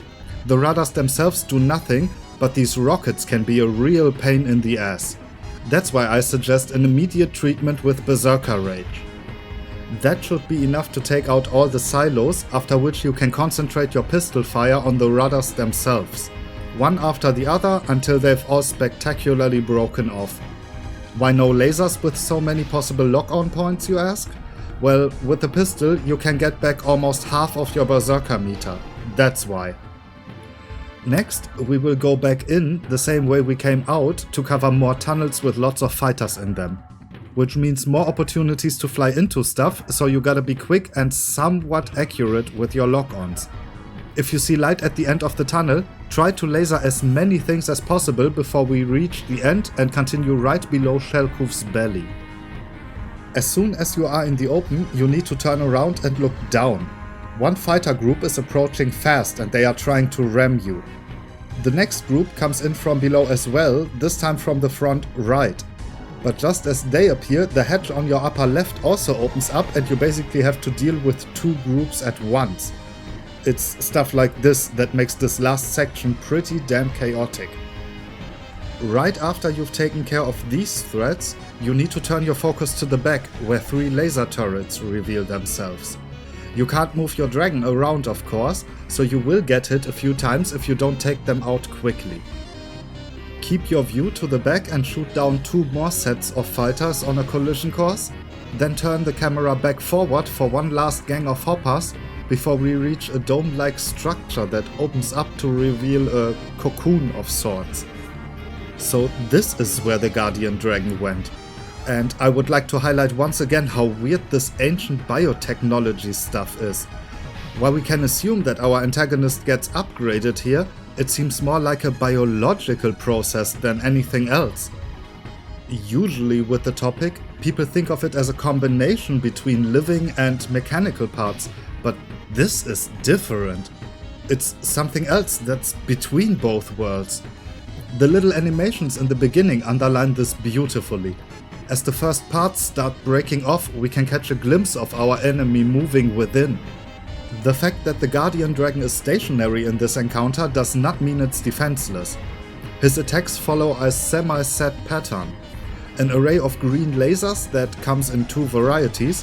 One covers a plane and then flows up or downwards on the sides of the screen. The other one starts as a single beam from our perspective and will follow your movements for a few seconds. Each is accompanied by a small swarm of flying fish coming in from below. Following that, there's rings of orange lasers that aim at the dragon's position with a slight delay between each other. Those will get complemented by blue lightning bolts that also home in on their target. After that, you might be lucky and get a few seconds of a relative peace that you can use to do extra damage, or the Guardian Dragon restarts the cycle immediately, which he will luckily announce with a green light. As the battle rages on, more and more parts of the cocoon are breaking off, and we come to the realization that the developers are pulling a trope that you don't see too often. In our effort to kill our enemy and maybe get revenge, we are actually speeding up the process and helping him to get out of his containment. As evidenced by the fact that all laser targets are only on these cocoon pieces. We are freeing this thing. In a way, we are making the final boss happen. You might have noticed that over the course of the fight it has gotten harder to get lock-ons, which is exactly because of that. At the end, there's only one last point that can receive damage, and tagging that one spot can be a challenge with all the projectiles coming in. But I suggest you resist the urge to fire off the Berserker Rage unless you are almost dead and don't want to risk replaying the whole episode. We will get a way better opportunity later. Play defensively, which means constantly moving in wide circles to avoid the homing attacks while trying to get lock-ons if possible, and eventually this form of the Guardian Dragon will be conquered.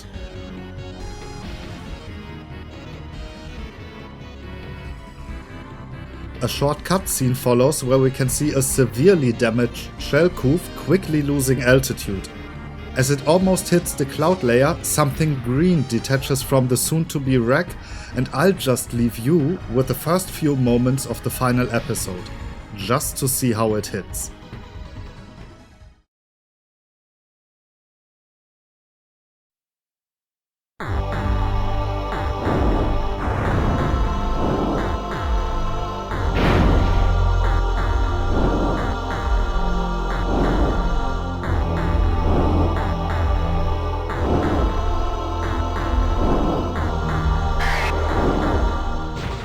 Damn, what an atmosphere. The soundtrack has so much gravitas. It's as if we are about to fight against a force of nature. And the setting high above the clouds only serves to amplify this feeling. In the short time it took us to rough up Shellcoof and shoot him out of his cocoon, G-Dragon has put on some weight. The opening shot establishes very well how tiny we are compared to this beast. He also moves pretty slow. It's as if we are not even worth the effort. That's how insignificant we appear at first. But that will change. Okay, let's run down his attack pattern.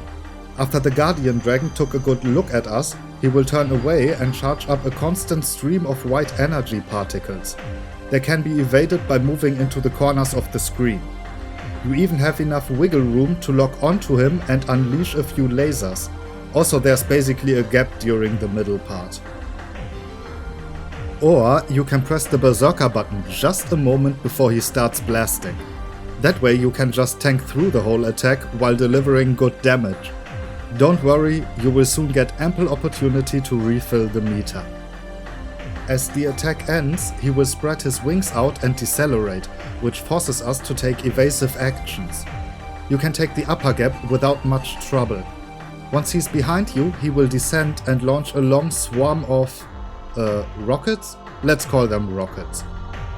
These can be targeted with the lasers, but you can also almost comfortably shoot them down with the pistol, although sometimes one of them might slip through, especially towards the end of a volley. Basically, they are less of a threat and more of a chance to get your berserker power back. His path while deploying these will eventually lead him back in front of you, with opened wings so he can start another deceleration attempt. This one has a nasty surprise in store though. The situation might look extremely similar, but this time you need to take the left gap instead of the upper one, which doesn't leave enough space to squeeze through. This one got me quite a few times and crashing into the wings hurts a lot. Seeing as he's behind you again, he will start its second chain of rockets, after which he will fly a bit closer for a moment, almost as if he wants to take another look at us.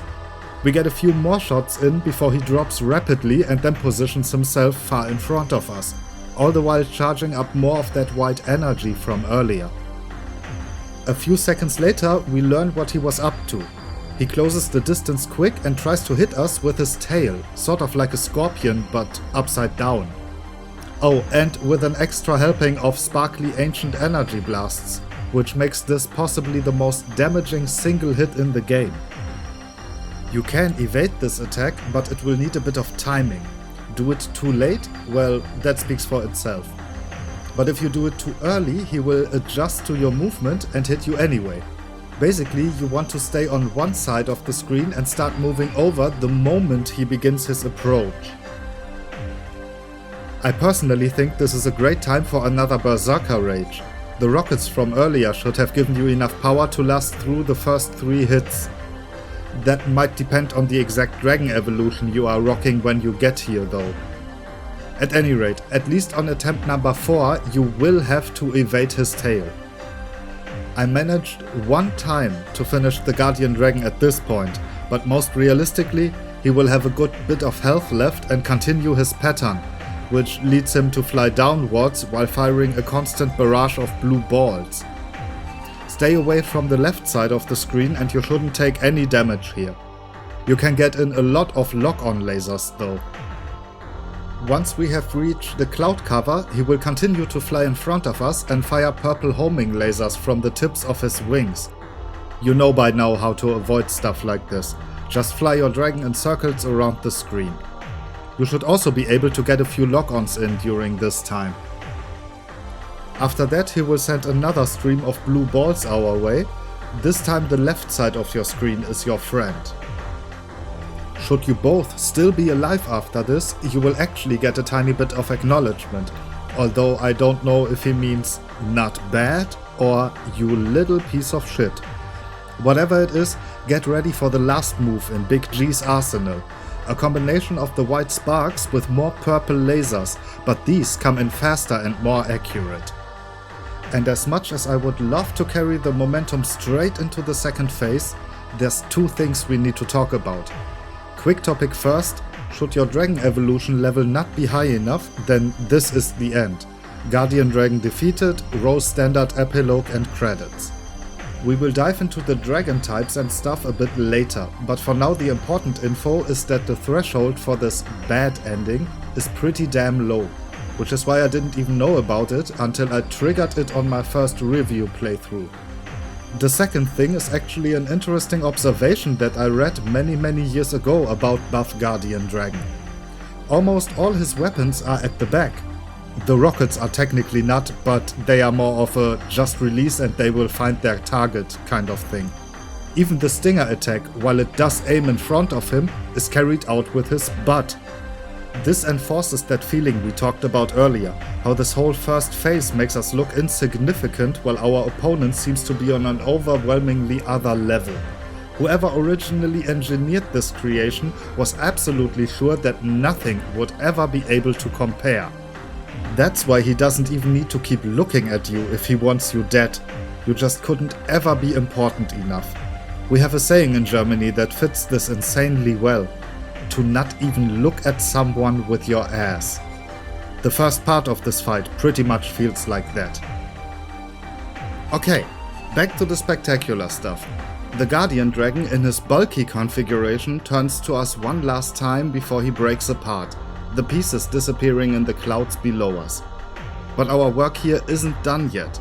We may have destroyed all the enhancement he has grown during the last episode, but the ancient dragon still persists, and now he has finally learned to take us seriously. This time he has decided to go full flying Darth Maul, which means he will try to hit us with the energy blades he materializes on the sides of his body. I love how he has to fire them up a little bit in the beginning. Reminds me of starting up an old motor, and for some reason it feels like that motor belongs to a chainsaw. Be that as it may, as soon as the fight starts, the Guardian Dragon whooshes past us and we give chase. Actually colliding with the beams is less of a concern, but he leaves this long wake of greenish energy behind, and it feels almost random if it damages us or not. Sometimes you get hit 3 times, sometimes not at all. Luckily enough, these hits do almost nothing to our health bar. Almost. His movement during this phase alternates between erratic and long stretches where he stays relatively static in our view. Especially the part towards the beginning where he dives downwards lets you get up to 3, sometimes even 4 full lock-ons on him. And at this part of the game, that's a lot of hits. On the other side of the spectrum, during the parts where he's zooming about in an almost unpredictable pattern, you should just fire however many lasers you have stored every now and then, instead of waiting for the crosshair to turn red. Reason being that lock-ons don't stay indefinitely. After a few seconds, they disappear. He has one last attack that he pulls 3 times in quick succession. It's a stream of blue balls with a tail of golden electricity, but the move your dragon in circles strategy works better than ever. This phase feels easier than the first one in general. Less attacks and way less damage potential. So if you come into the second half with more than, let's say 30% health, you will most probably take the Guardian Dragon down. This is more of a victory lap, an insanely stylish finale to reward the player, so enjoy the spectacle before you put the final boss down for good. He faces us one last time and starts to shake violently as he emits more of this golden energy, then falls below the cloud cover and leaves this world in a huge explosion.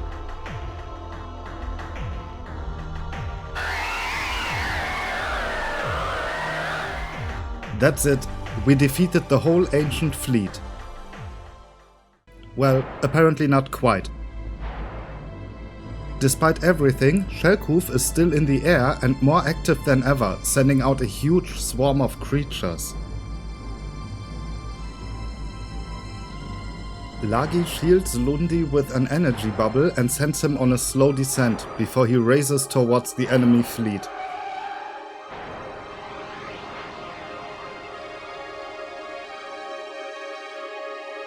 In a flash of light, Lundi is overwhelmed with visions of the future, about the appearance of the Blue Dragon and the destruction of the tower, or in other words, the events of the first game. That's right, we haven't mentioned it yet, but Panzer Dragoon Zwei is actually a prequel. The adventures of Kyle Fluge have yet to happen. Now, the expanded lore is something I wanted to talk about a little bit later, but of course the endings tie into everything somehow.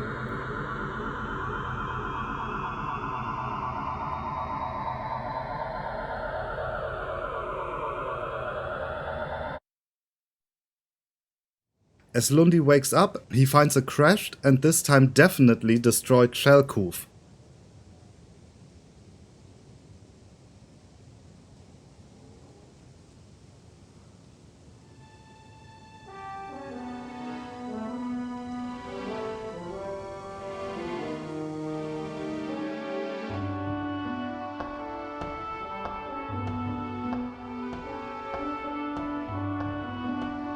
He starts exploring the wreck, walking through impossibly huge rooms full of alien technology and with interesting 90s CG camera work at times.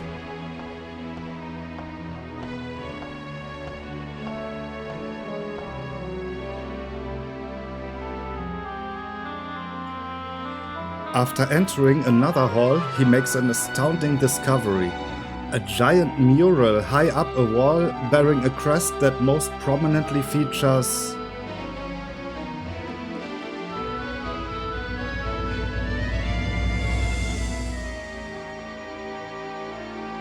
Lagi? We can even see the green glow in his throat, the ominous light, as someone once said. And it's the last thing that lingers on the screen a little bit longer as the last scene of the game fades to black.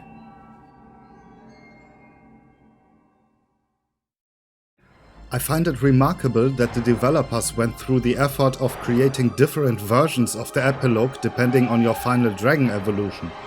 I mean, it's basically just the beginning and the crest at the end, the rest is the same, with one notable exception, but that one needs its own, well, at least one paragraph later. The following credits are accompanied by a beautiful song and some neat artworks, and those also change between the different endings. I do have one point of legitimate criticism at this point though. You cannot skip the epilogues or the credits. You can do it with the intro, which is nice, but not at the end. It becomes really grating after a few playthroughs. After the staff roll, we hear Lundi one last time, teasing the onion-cutting ninjas and delivering a melancholic conclusion to our tour through Panzer Dragoon Zwei.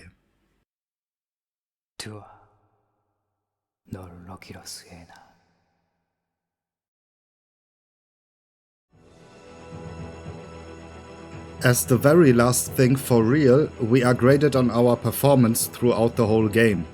This begins with our total score, by which I mean the classic video game score of which you might have seen glimpses throughout our journey, not the dragon evolution points. Next up, shot down ratio in total and broken down per episode, with the first and the final one not being included. Not even in the total number, so you can really chill at the beginning and not impede anything. And lastly, you get awarded a Dragoon rank. These depend purely on the shotdown ratio and are ultimately just for show as far as I can tell. One little factoid though, the ranks change every 3% if this chart is to be believed, up until the 95% mark. From there it's a new rank every damn percent. And with that, we are back at the intro of the game. Ooh, what a ride! But the video is far from over, as there's quite a few topics we still have to cover. And I think the perfect next one is the Unlockables, because they start becoming relevant after your first playthrough. And let me just say, this is where the fun really begins.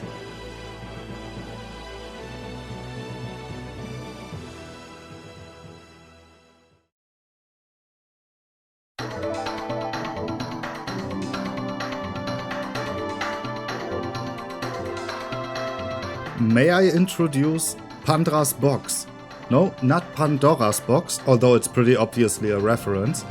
Pandra's Box.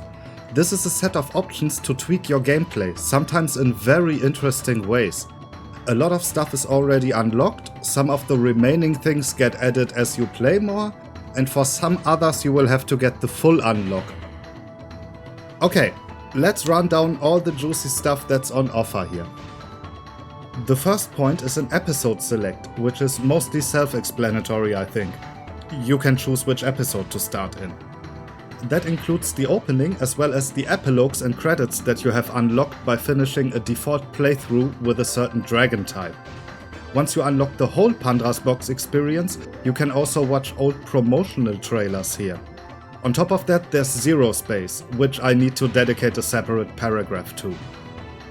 Zero Space is a little time attack mode that's short but sweet. Essentially, you are in this endless arena above the clouds and face 6 waves of enemies that progressively get harder in their movements and patterns, culminating in a giant worm like the ones from episode 3 Route 1, but instead of taking the whole thing down through pure damage, you have to hit each segment to make it change its color. This has to be done multiple times until all the segments are blue, which then defeats the worm and lets you win the challenge. Each stage is timed separately, with the developer set part-time for you to try and beat, so there's a tiny bit of challenge here should you desire to improve your performance. The only thing that I don't get, the single levels have these part-times, but the overall episode has not, despite timing you on the whole thing as well. But nah, I feel like this is nitpicking. Oh, and one does not simply exit the zero space. You have to reset your console or use the button combination that kills your dragon. The next option lets you choose your dragon form for the whole playthrough, but if you choose anything other than the default option growth, then there's no evolution. You'll stick with that form for the whole run. Usually you unlock every dragon type as you get them in-game, with a few notable exceptions. The Dragon Pup from the intro, super weak in terms of HP and Berserker, therefore more of a challenge thing. The Guardian Dragon, yes really, which is obviously the opposite. The Type 2 Dragon, that is the main antagonist of the first installment, or rather was, or will be. Stupid timeline stuff. And then there's the Type 1 Dragon, also dubbed the Blue Dragon, which is unlockable by getting the highest possible evolution score. That means taking all the alternative routes, in case of episode 4 the third one specifically, while also scoring over 90% shot-down ratio in every relevant level. This one will also be important for a later topic. Also, I like how all the dragons have their own effects, strengths and weaknesses, and sometimes even little quirks. But for now, back to the box stuff. Difficulty gets unlocked after the first playthrough and does exactly what it promises, scaling the difficulty in 5 settings ranging from super easy to super hard. Funnily enough, unlocking everything also includes a 6th setting, and it's called Ultra Easy. Okay. The life section has a few interesting options, and 2 that are really out there. First up, you can double, triple or even quadruple your life bar, set it to slow regeneration, or make it so that it gets filled whenever it fully depletes. Or you can do the opposite and set it to 0 for some hardcore one-hit KO gameplay.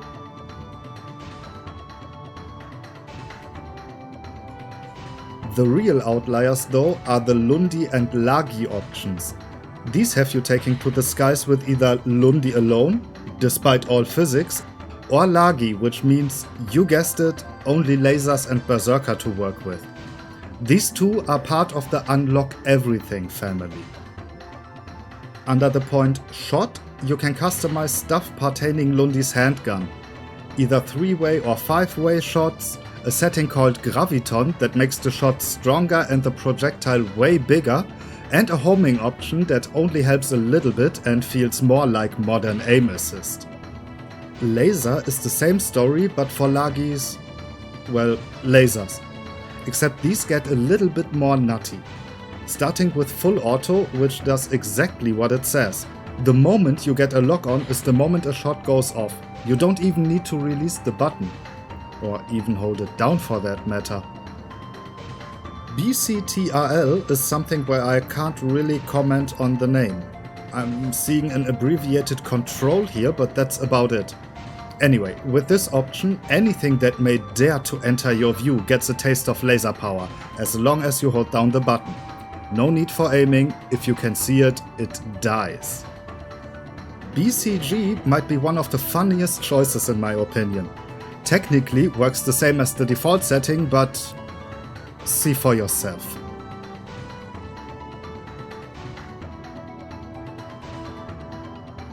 And as a final possibility, you can choose Heavy, which is what the name implies. A bigger laser that does more damage, but is otherwise functionally the same. The point Berserk does the same as the Life option, just for your Berserker rage bar. You can double, triple or quadruple your Berserker pool, have it increase slowly, set it to no limit and fire away forever, or do the opposite and pick 0, which basically disables them.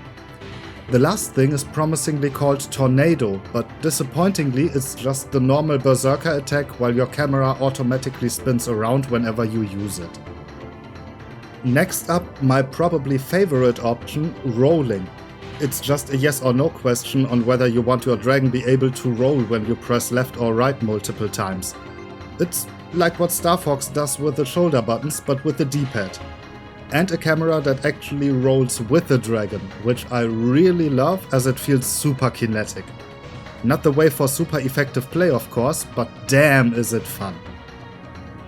Sight lets you tweak the speed of your crosshair, but only in a few very different increments, which makes the option kind of worthless to be honest. Low is too slow, high is too fast, and special is way too fast. Start area gives you the ability to start every applicable level at the boss, should you desire. Not much more to say about that. Pause menu, on or off, adds 3 settings to the pause menu, 2 of which we already know. The instrument mode is the same as in the standard options menu, showing you your score and the routes you take. The second one is the crosshair speed, which we just talked about a few moments ago. And I couldn't find out what radar is good for, to be honest. The 2P+ makes me believe that you could control the radar and possibly the camera with a second controller? No idea, this one stays a mystery for me. Rounding out the Pandra's box options is a sound test menu. Here you can listen to the sound effects and music tracks sorted by episode and in-game cutscene. And I mean everything. Even the sound cues of the menus are here. Anyone else remember when they included the stuff either as unlockables or sometimes even in the normal options menu? Yeah, those were the days. Generally, I'm super impressed with how much longevity the developers managed to inject into a game where one playthrough takes less than an hour. Finally unlocking everything feels like you really accomplished something, and it's so satisfying. It's another huge layer on top of just going for a high score. Which reminds me, we should talk about the stats screen. Don't worry, this one should be a little quicker. I hope. Total time is self-explanatory, but the other 2 stats in the upper part each need a tiny bit of context. Total play number counts how many times you started, which includes dying and continuing. Total cleared game number only counts default playthroughs. As I said earlier, that means Pandra's box needs to be closed. Otherwise I guess just replaying episode 7 would make reaching 20 in this category a little bit too easy. Then there's your high score. If you play without the full HUD, then your score will not be a concern, and it doesn't really seem to have an actual bearing on anything anyway. Just a bit of an additional motivator for you to keep improving. As if the game doesn't already do a stellar job with that through Dragon Evolutions and Unlockables. Once you enable the full HUD in the options, you can see what earns you points and how many exactly through these pop-ups you've seen every now and then throughout our journey. And you would be surprised what can help you score. Basically everything that's destructible is worth at least a little bit, although not much, so going for those points is just something for moments of downtime, like on the elevator in episode 4. One funny instance is the black ship in the beginning of the game. You can't shoot it down and it doesn't react to your attacks in any way, but it does give points, and quite a lot if you keep at it. The more important thing for pumping up those numbers is the multiplier you get for lock-ons. Depending on your dragon form, that might range from 4 up to 12 times. Oh, and it's worth noting that playing with a full HUD does indeed count as a default playthrough. It's not an unlockable setting since you can activate it in the normal options menu from the very beginning. Best shotdown ratio doesn't need much of an explanation. It tracks your best result for one whole playthrough as well as per episode. Concluding the stats on display is the best Dragoon rank you've managed to achieve so far.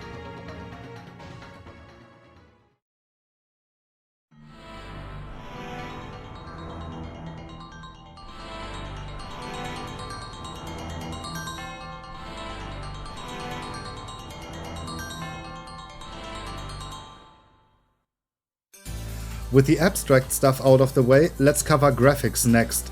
I mean, at some point we had to talk about what Team Andromeda squeezed out of the Saturn in terms of visuals. Sega's 32-bit hardware had, and still kind of has, a reputation of being a good deal weaker than the PlayStation, although it was mostly just hard to develop for with its weird 2-processor design and other quirks. As a result, most third-party teams struggled with the hardware, while the in-house studios, well, they did things like this.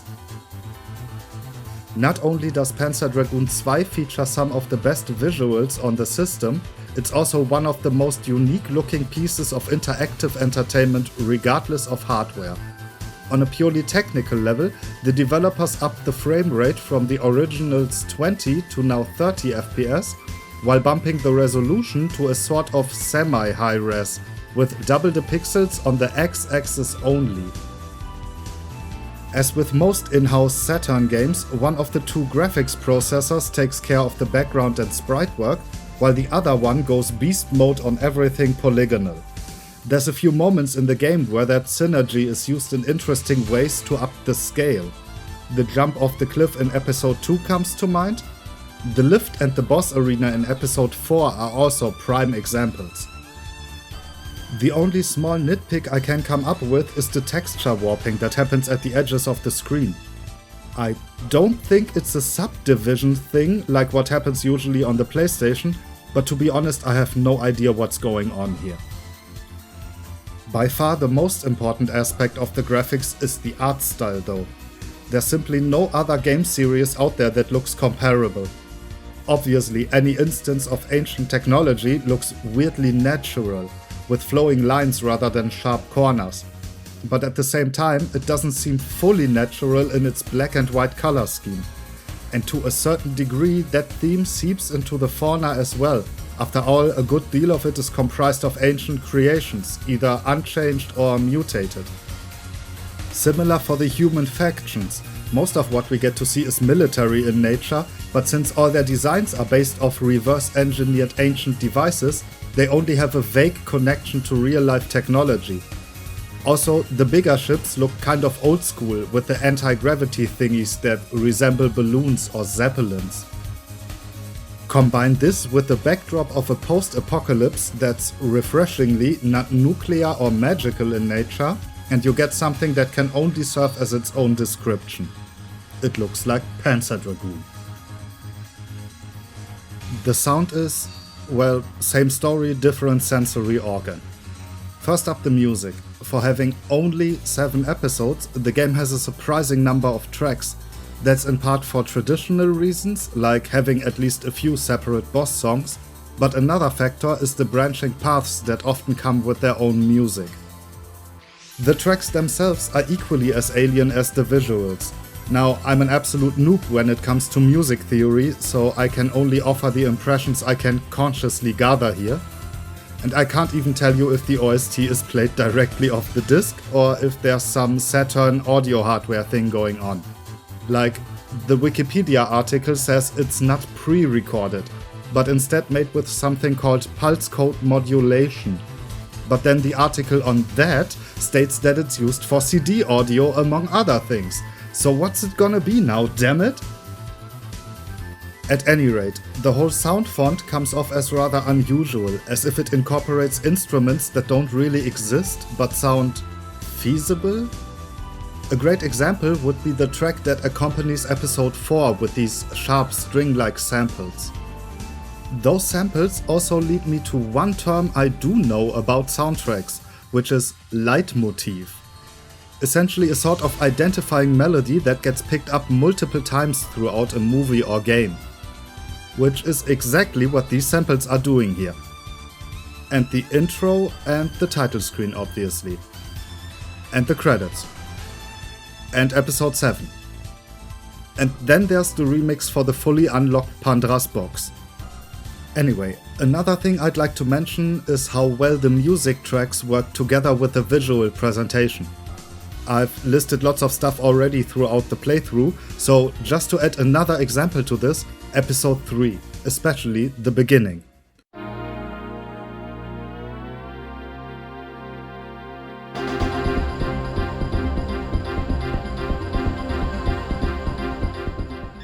It's hard to put into words, but I would say it sounds like spring, with stuff sprouting and nature starting back up again, but it feels faster. The first part makes sense for the setting, but the track seemingly being on the speedy side works with the hectic gameplay. The flute melody also plays into that aspect and sounds surprisingly realistic. And then later there's these deeper virtual instruments that add a touch of that trademark mysterious vibe. And I don't know where exactly to put this, but you should also know about the album Alternative Elements. It features remixes for most of the tracks in the game. The title screen theme, for example, has been morphed into a full orchestral piece. It's on YouTube in its entirety, so check it out, I guess. My personal favorite here is the remix of Sea of Ice. Even the sound effects are one of a kind. Be it the sounds for your attacks, or thinking in the other direction, the squeal that Lagi produces when he takes damage, it all sounds strikingly unique. One particular effect that absolutely sticks out to me is the sample for when an enemy fires a laser at you. It's such a distinct sound that it partly defines to me how the Saturn sounds like, similar to the reverb that makes the SNES sound so special. If I hear, I immediately know it's from Panzer Dragoon.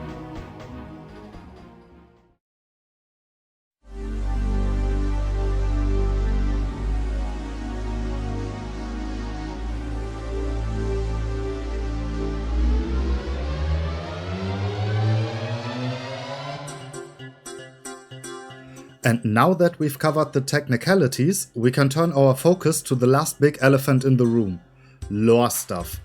Over the span of just 4 entries, Team Andromeda has crafted a background to their creations that, for a mainly rail shooter driven franchise, is all sorts of mind-blowing. Looking stuff up on the internet is a bit of a rabbit hole on one hand, and sometimes a little bit spotty on the other. Reason being that, with maybe Orta as an exception, Panzer Dragoon never had viral reach or a big following. Nevertheless, there's a small but insanely dedicated fanbase out there, scraping together every single bit of information and media even today. Now combine that with the fact that many details of the ongoing plot over all the games are insanely ambiguous. While I was doing research for this part, I noticed that many things I thought obvious were actually quite different. And even then, details may seem to contradict each other. But sometimes even that contradiction comes with its own spin or leaves room for interpretation. Some of the mystery is clearly intentional, other instances might be a result of retconnery. Or maybe not. It's really hard to tell sometimes. Maybe it's best to start at the beginning, because as with any self-respecting game series, Panzer Dragoon has its own timeline. You might be wondering, what the hell is AF supposed to mean? Well, when I said its own timeline, I meant its own timeline. BF and AF in this case stand for Before Foundation and After Foundation, referring to the Empire. Anyway, the events of our journey take place in the year 71 AF, and the Emperor we see in the intro is head honcho number 6 so far. Speaking of the Emperor, one element of the timeline is actually when and how one of those guys was succeeded by the next one. Other things mostly include additional political stuff and important events on big excavations of ancient ruins. And of course each appearance of the Dragon program. Oh yeah, about that. Hell, where do I even begin with this? I think best would be a spoiler warning for all the deeper lore stuff, because it might spoil other games.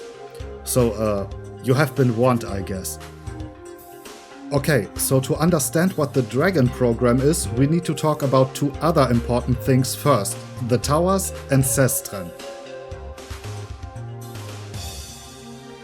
The towers are giant structures built by, you guessed it, the Ancients. You can see one in Lundi's vision at the end of the game. They served multiple purposes. They were production facilities that produced biomechanical creatures, but they also worked as a mechanism of geoengineering in a way. At first I wanted to write that Zwei doesn't directly feature a tower, But it turns out that Shelkoof itself is a flying tower. Also, way earlier in the video, at the start of episode 2, I made a mistake by saying that the Ancients' downfall was the reason for the shitty state of the world. Actually, it seems like things were already before that. I could have just corrected it, but now it seems like just another perfect example. One of those details that you only learn somewhere below surface level. Anyway, so the towers didn't maintain an ecosystem and fail. They were meant to help the planet heal from whatever happened before. It's not clear what that event was, presumably a war, but everything in the lore just speaks of a dying world. An important task of the towers beside climate control and fighting pollution was also population control. Keeping a balance between species by culling the ones that are too aggressive, would only waste all the resources and possibly destroy what has been meticulously built up. Hey, guess what humans are really good at? The fact that the towers are out of commission during the time when the games take place is the only thing that even allowed humans to get this advanced. But the towers were not broken, they just entered a sort of standby mode after their masters had disappeared. They can be reactivated, which sometimes happens on accident on excavations of the ruins. And at least one time deliberately later on the timeline. Connecting these towers is a sort of planetary network called Sestren. Think of it as a sort of metaphysical dimension between reality that connects everything in a plane of pure energy and information. It's all very quantum-y. At the same time, it is a conscious being that controls the towers and would kick mankind's ass if the ancient structures were fully operational. Don't try to think about it too hard. The whole concept of Sestren is supposed to be weird and hard to grasp. Now the ancients, as mysterious as they are and always will be, do have a tiny bit of lore here. So there's records of two factions within the ancients. One group, later dubbed the Technology Preservation Faction, wanted to use the towers in the way described earlier to save and rejuvenate the dying world. The other group, now called Technology Destruction Faction, wanted the towers, well, destroyed, because they feared they would be abused as weapons on a catastrophic scale. Shelkoof showed us how possible that scenario is. That second faction injected a program into Sestren that was supposed to destroy it from the inside. The Dragon program. The plan failed, the Dragon program got ejected into the real world and eventually imprinted itself on a newborn mutated Kulia on the border between Mechania and the Empire, giving it wings in the process. And that's how Lagi came to be. Just to add another layer to this, usually the Dragon program chooses its rider depending on circumstance and establishes a telepathic link. That vision that Lundi has during the epilogue, that's sent by Lagi directly into his mind. It is even implied that the dragon controls the actions of the rider to some extent. Theoretically, Lundi might think that he saved Lagi because of his wings and out of compassion, but there's also a possibility that he never really had a say in the matter. By the way, that theory in particular is not written anywhere, I'm just saying it can't be ruled out. Another thing regarding the dragon, every game in the Saturn trilogy keeps the fate of the dragon kind of a mystery, dropping hints that are neither clear nor compatible sometimes. As a result, I cannot tell you whether the blue dragon in the first Panzer Dragoon is actually the same incarnation, aka the same body of Lagi, or if he died and reappeared somehow. There's 18 years between both games and no clear answer what happened in between on that front. The only instance in the whole series where we can be sure that the dragon hasn't been reborn between two games is from Saga to Orta, which is weird because they have the longest gap between them. Apparently there's info out there that Lundi found Lagi off camera, but it's murky. At one point I read that Lagi was just resting. Yay! Somewhere else it quoted the description of his body being stone cold though, which doesn't sound quite as promising. I assume there's a translation thing going on between Japanese and English here, but I have no idea. Anyway, that's the Dragon program stuff covered. Well, at least far enough that you have some contextual groundwork for the rest of the series. But since we talked about Lagi so much, just a tiny thing about Lundi. The guy actually has a full name, it's just not mentioned anywhere in the game. It's Jean-Jacques Lundy. Or in the Japanese version, and get this, Jean-Luc Lundy. Another topic that shows just how much thought the developers have put into the lore is the creatures. First things first, they usually get divided in two categories, pure type and mutated. Pure type creatures are the ones that were produced by the ancients for their plans of population control. Most of them can stay dormant indefinitely and sustain themselves through photosynthesis. They only become active and then always hostile when they detect a human presence in their vicinity. There are no actual peaceful pure-type creatures, since they are exclusively driven by their programming with no agency of their own. Well, with one exception. Dragons are technically pure types, but they do possess a will of their own. The lore, as far as I could Google it, states that pure-type creatures are genderless, but capable of reproduction through something called monogenesis. I could find the definition online that it means reproducing without a partner, but then it got difficult. You see, it's also used as the name for the theory that mankind has its single progenitor. And that was the topic that's discussed in every search result. So in regards to the artificial fauna of Panzer Dragoon, we are still not much smarter. I'd be especially interested in the mechanism behind it. Like, I'm pretty sure they don't just use mitosis like Team Andromeda did when they started working on Zwei and Saga at the same time. I think the whole white armor plating stuff that all pure-type creatures share would make that quite difficult. Unfortunately, the details on this topic remain a mystery, like so much else with these games. Here's the thing though, there are circumstances where pure-type creatures are capable of developing different genders. It happens when their surroundings are safe enough for a longer time frame. It is also at this point where the new approach to reproduction gives way for possible changes to the structure of future offspring. And those are the creatures that get classified as mutated. There's a second kind of pure type that's an exception to the usual rules, and that's the drones. No, not the guys from episode 4, I just used the term because I couldn't come up with anything better. For the purpose of the lore, drones are humanoid creatures made by the ancients for specific tasks. As far as I can tell, they do not play any role in Panzer Dragoon Zwei, but they are very important to other games in the franchise. Azel from Saga is a drone, Abad from Orta is most definitely a drone, and the guy that gets shot during the intro of the original Panzer Dragoon is at least speculated to be a drone. I mean, he totally does look the part with the white plating on a black body, but it's never been confirmed in any way.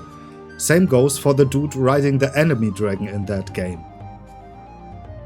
Every single one of the creatures you encounter in Panzer Dragoon Zwei has a name and some sort of additional explanation for their behavior or other details. These guys from episode 6 that are called fighters because they seem to fill the role fighter jets have in modern military, those are called sea lances. The enemies that came rising from the water in episode 4, those are named sweepers. And the guys we saw right at the beginning, those are tadomses. Let's take those to show you the details stuff. Starting with specific data on the dimensions of each enemy, creature and vehicle. In this case, tadoms get described as 8 meters long, 9 meters wide, 6.5 meters tall. There's an alternate version of these guys called xecoms that have the same body, but wings instead of legs. So far, so good, and still well within sensible levels of lore for a rail shooter. But it doesn't end here, oh no. One property unique to these creatures is that once killed, their remains dissolve very quickly. There's information about how the Empire later came to the ruins of the village and didn't find any remnants, not even footprints. Which in turn leads to the theory that tadomses have an organ for anti-gravity purposes. Oh, and since we just mentioned the village where Lundi and Lagi were born, that one has a name too. Of course, just as with many other things, it isn't mentioned in the game itself, but it is called Elpis. The name originates in Greek mythology, where Elpis is the name of the spirit of hope, the last thing that was left in Pandora's box after all the evil stuff had escaped. On a grander political scale, the attack that caused the Empire to declare war on the Federation of Mechania was a false flag operation. Doesn't directly impact the games, I mean, apart from the fact that there's a war going on, but it's a nice little tidbit to show just how expansionist the Empire is acting. Another thing, after the events of Panzer Dragoon Zwei, Lundi went on to found a group that was focused on destroying the towers and Sestren, called the Seekers. They only get important in Saga, so I won't go into further detail right here, but I think that one info had to be included. Lastly, I wanted to talk about a question I've seen online. Could the game take place on Earth, just very far into the future? Well, the answer is probably not. For one, the geography doesn't match up in the slightest.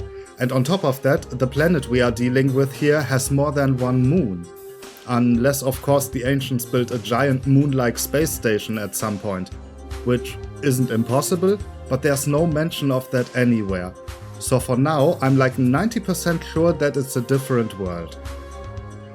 There's more stuff I could talk about, like the Divine Visitor or the Great Fall that happens after and because of Saga, but I feel like this should suffice as a little hint. After all, I need something to talk about when I review the other games in the franchise at some point. And also just to show you that this whole thing is indeed a rabbit hole.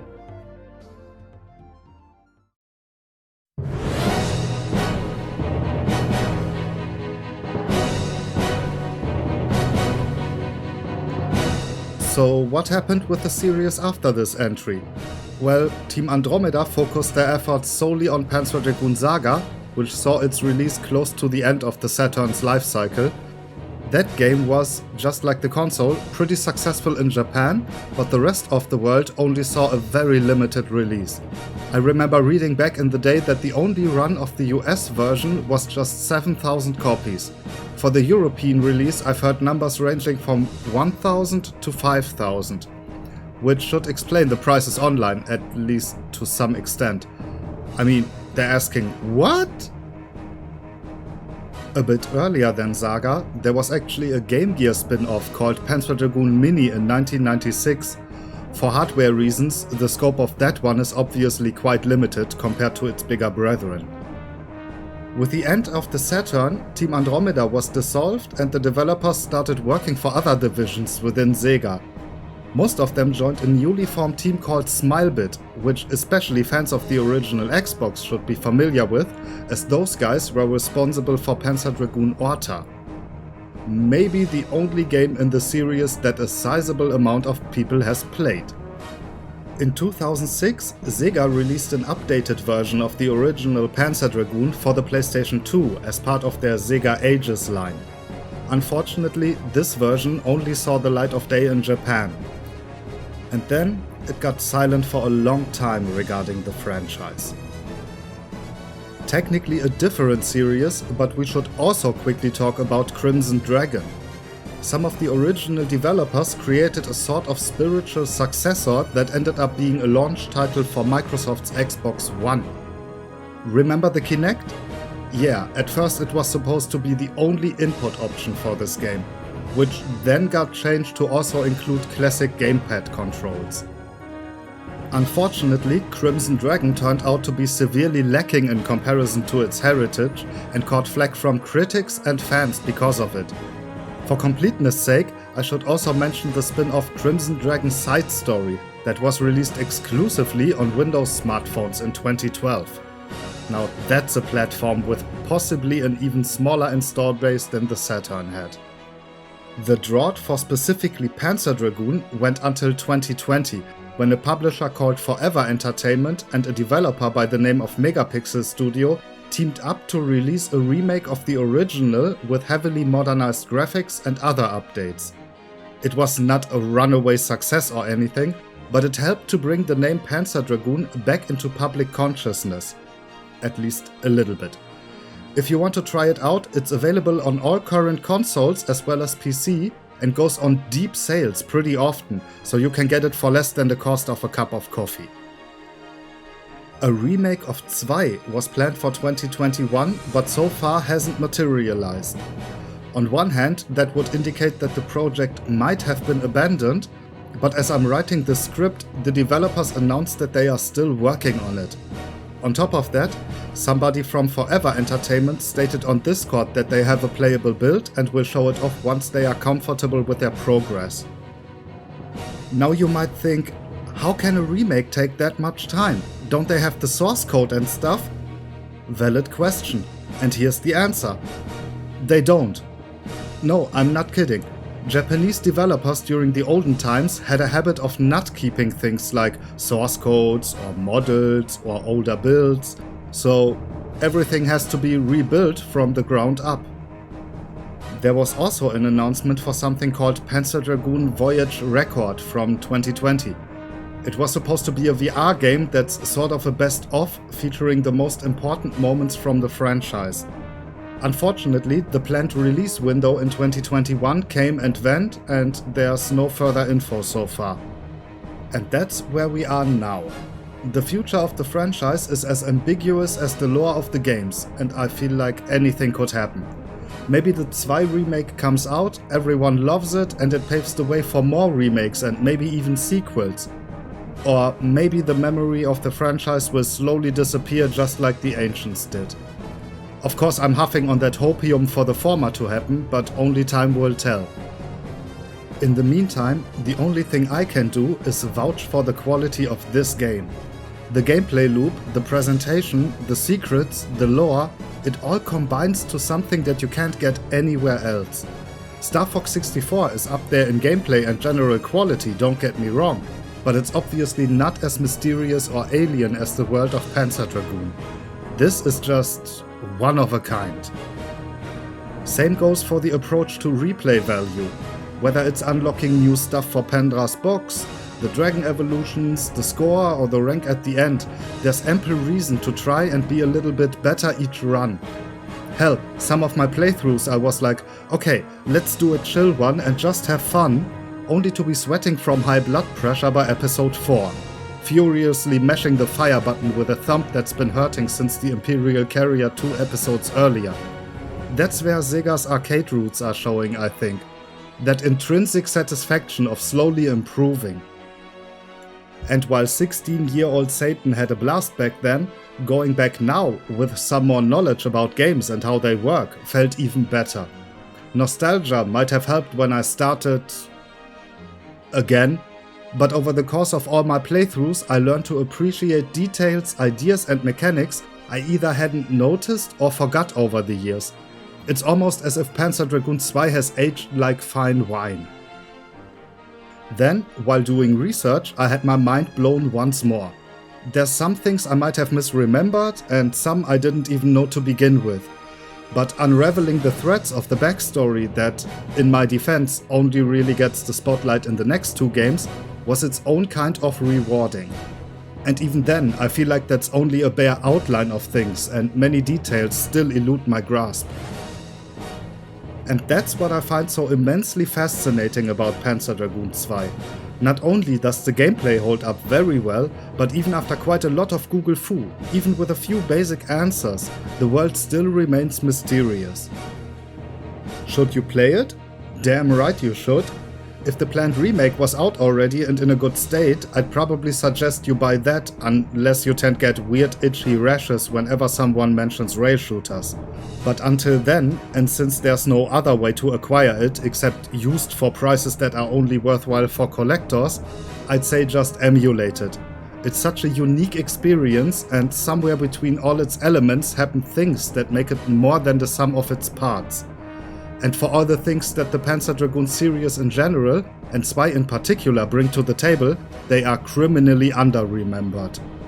So do yourself a favor and give it a try. Might be that even if you don't like it in the end, you'll still be happy that you played it at least once. So, if you're still watching this, I commend your conviction and I sincerely hope I didn't bore you to death with my first foray into reviewing. What was planned as maybe a 10-minute video somehow turned into this, and I have no idea how it happened, so thank you for sticking around. Screw that like and subscribe shit, I'd rather deploy shoutouts to where I got most of my intel from. You can find the corresponding links in the description. Main source of info was the Panzer Dragoon wiki and Panzer Dragoon Legacy, which I named together because I think there's a lot of overlap regarding the people working on both. Like I said earlier, the fanbase is small but insanely dedicated. Both sites are good points of entry if you want to start exploring the depths of this rabbit hole. For some additional stuff on the technical front, I found out that there's actually a Digital Foundry retro video on this game. Helped me immensely with verifying some things and is generally a very good watch. And then there's the YouTube channel World of Long Plays, which is the place where I got most of the B-roll footage of the other entries in the series from. Those guys are actually doing God's work out there. Okay, that should be it. I can already promise that the next game will make me lose my sanity to an equal degree, but for entirely different reasons. Until then, thanks for watching and have a good one. Satan out.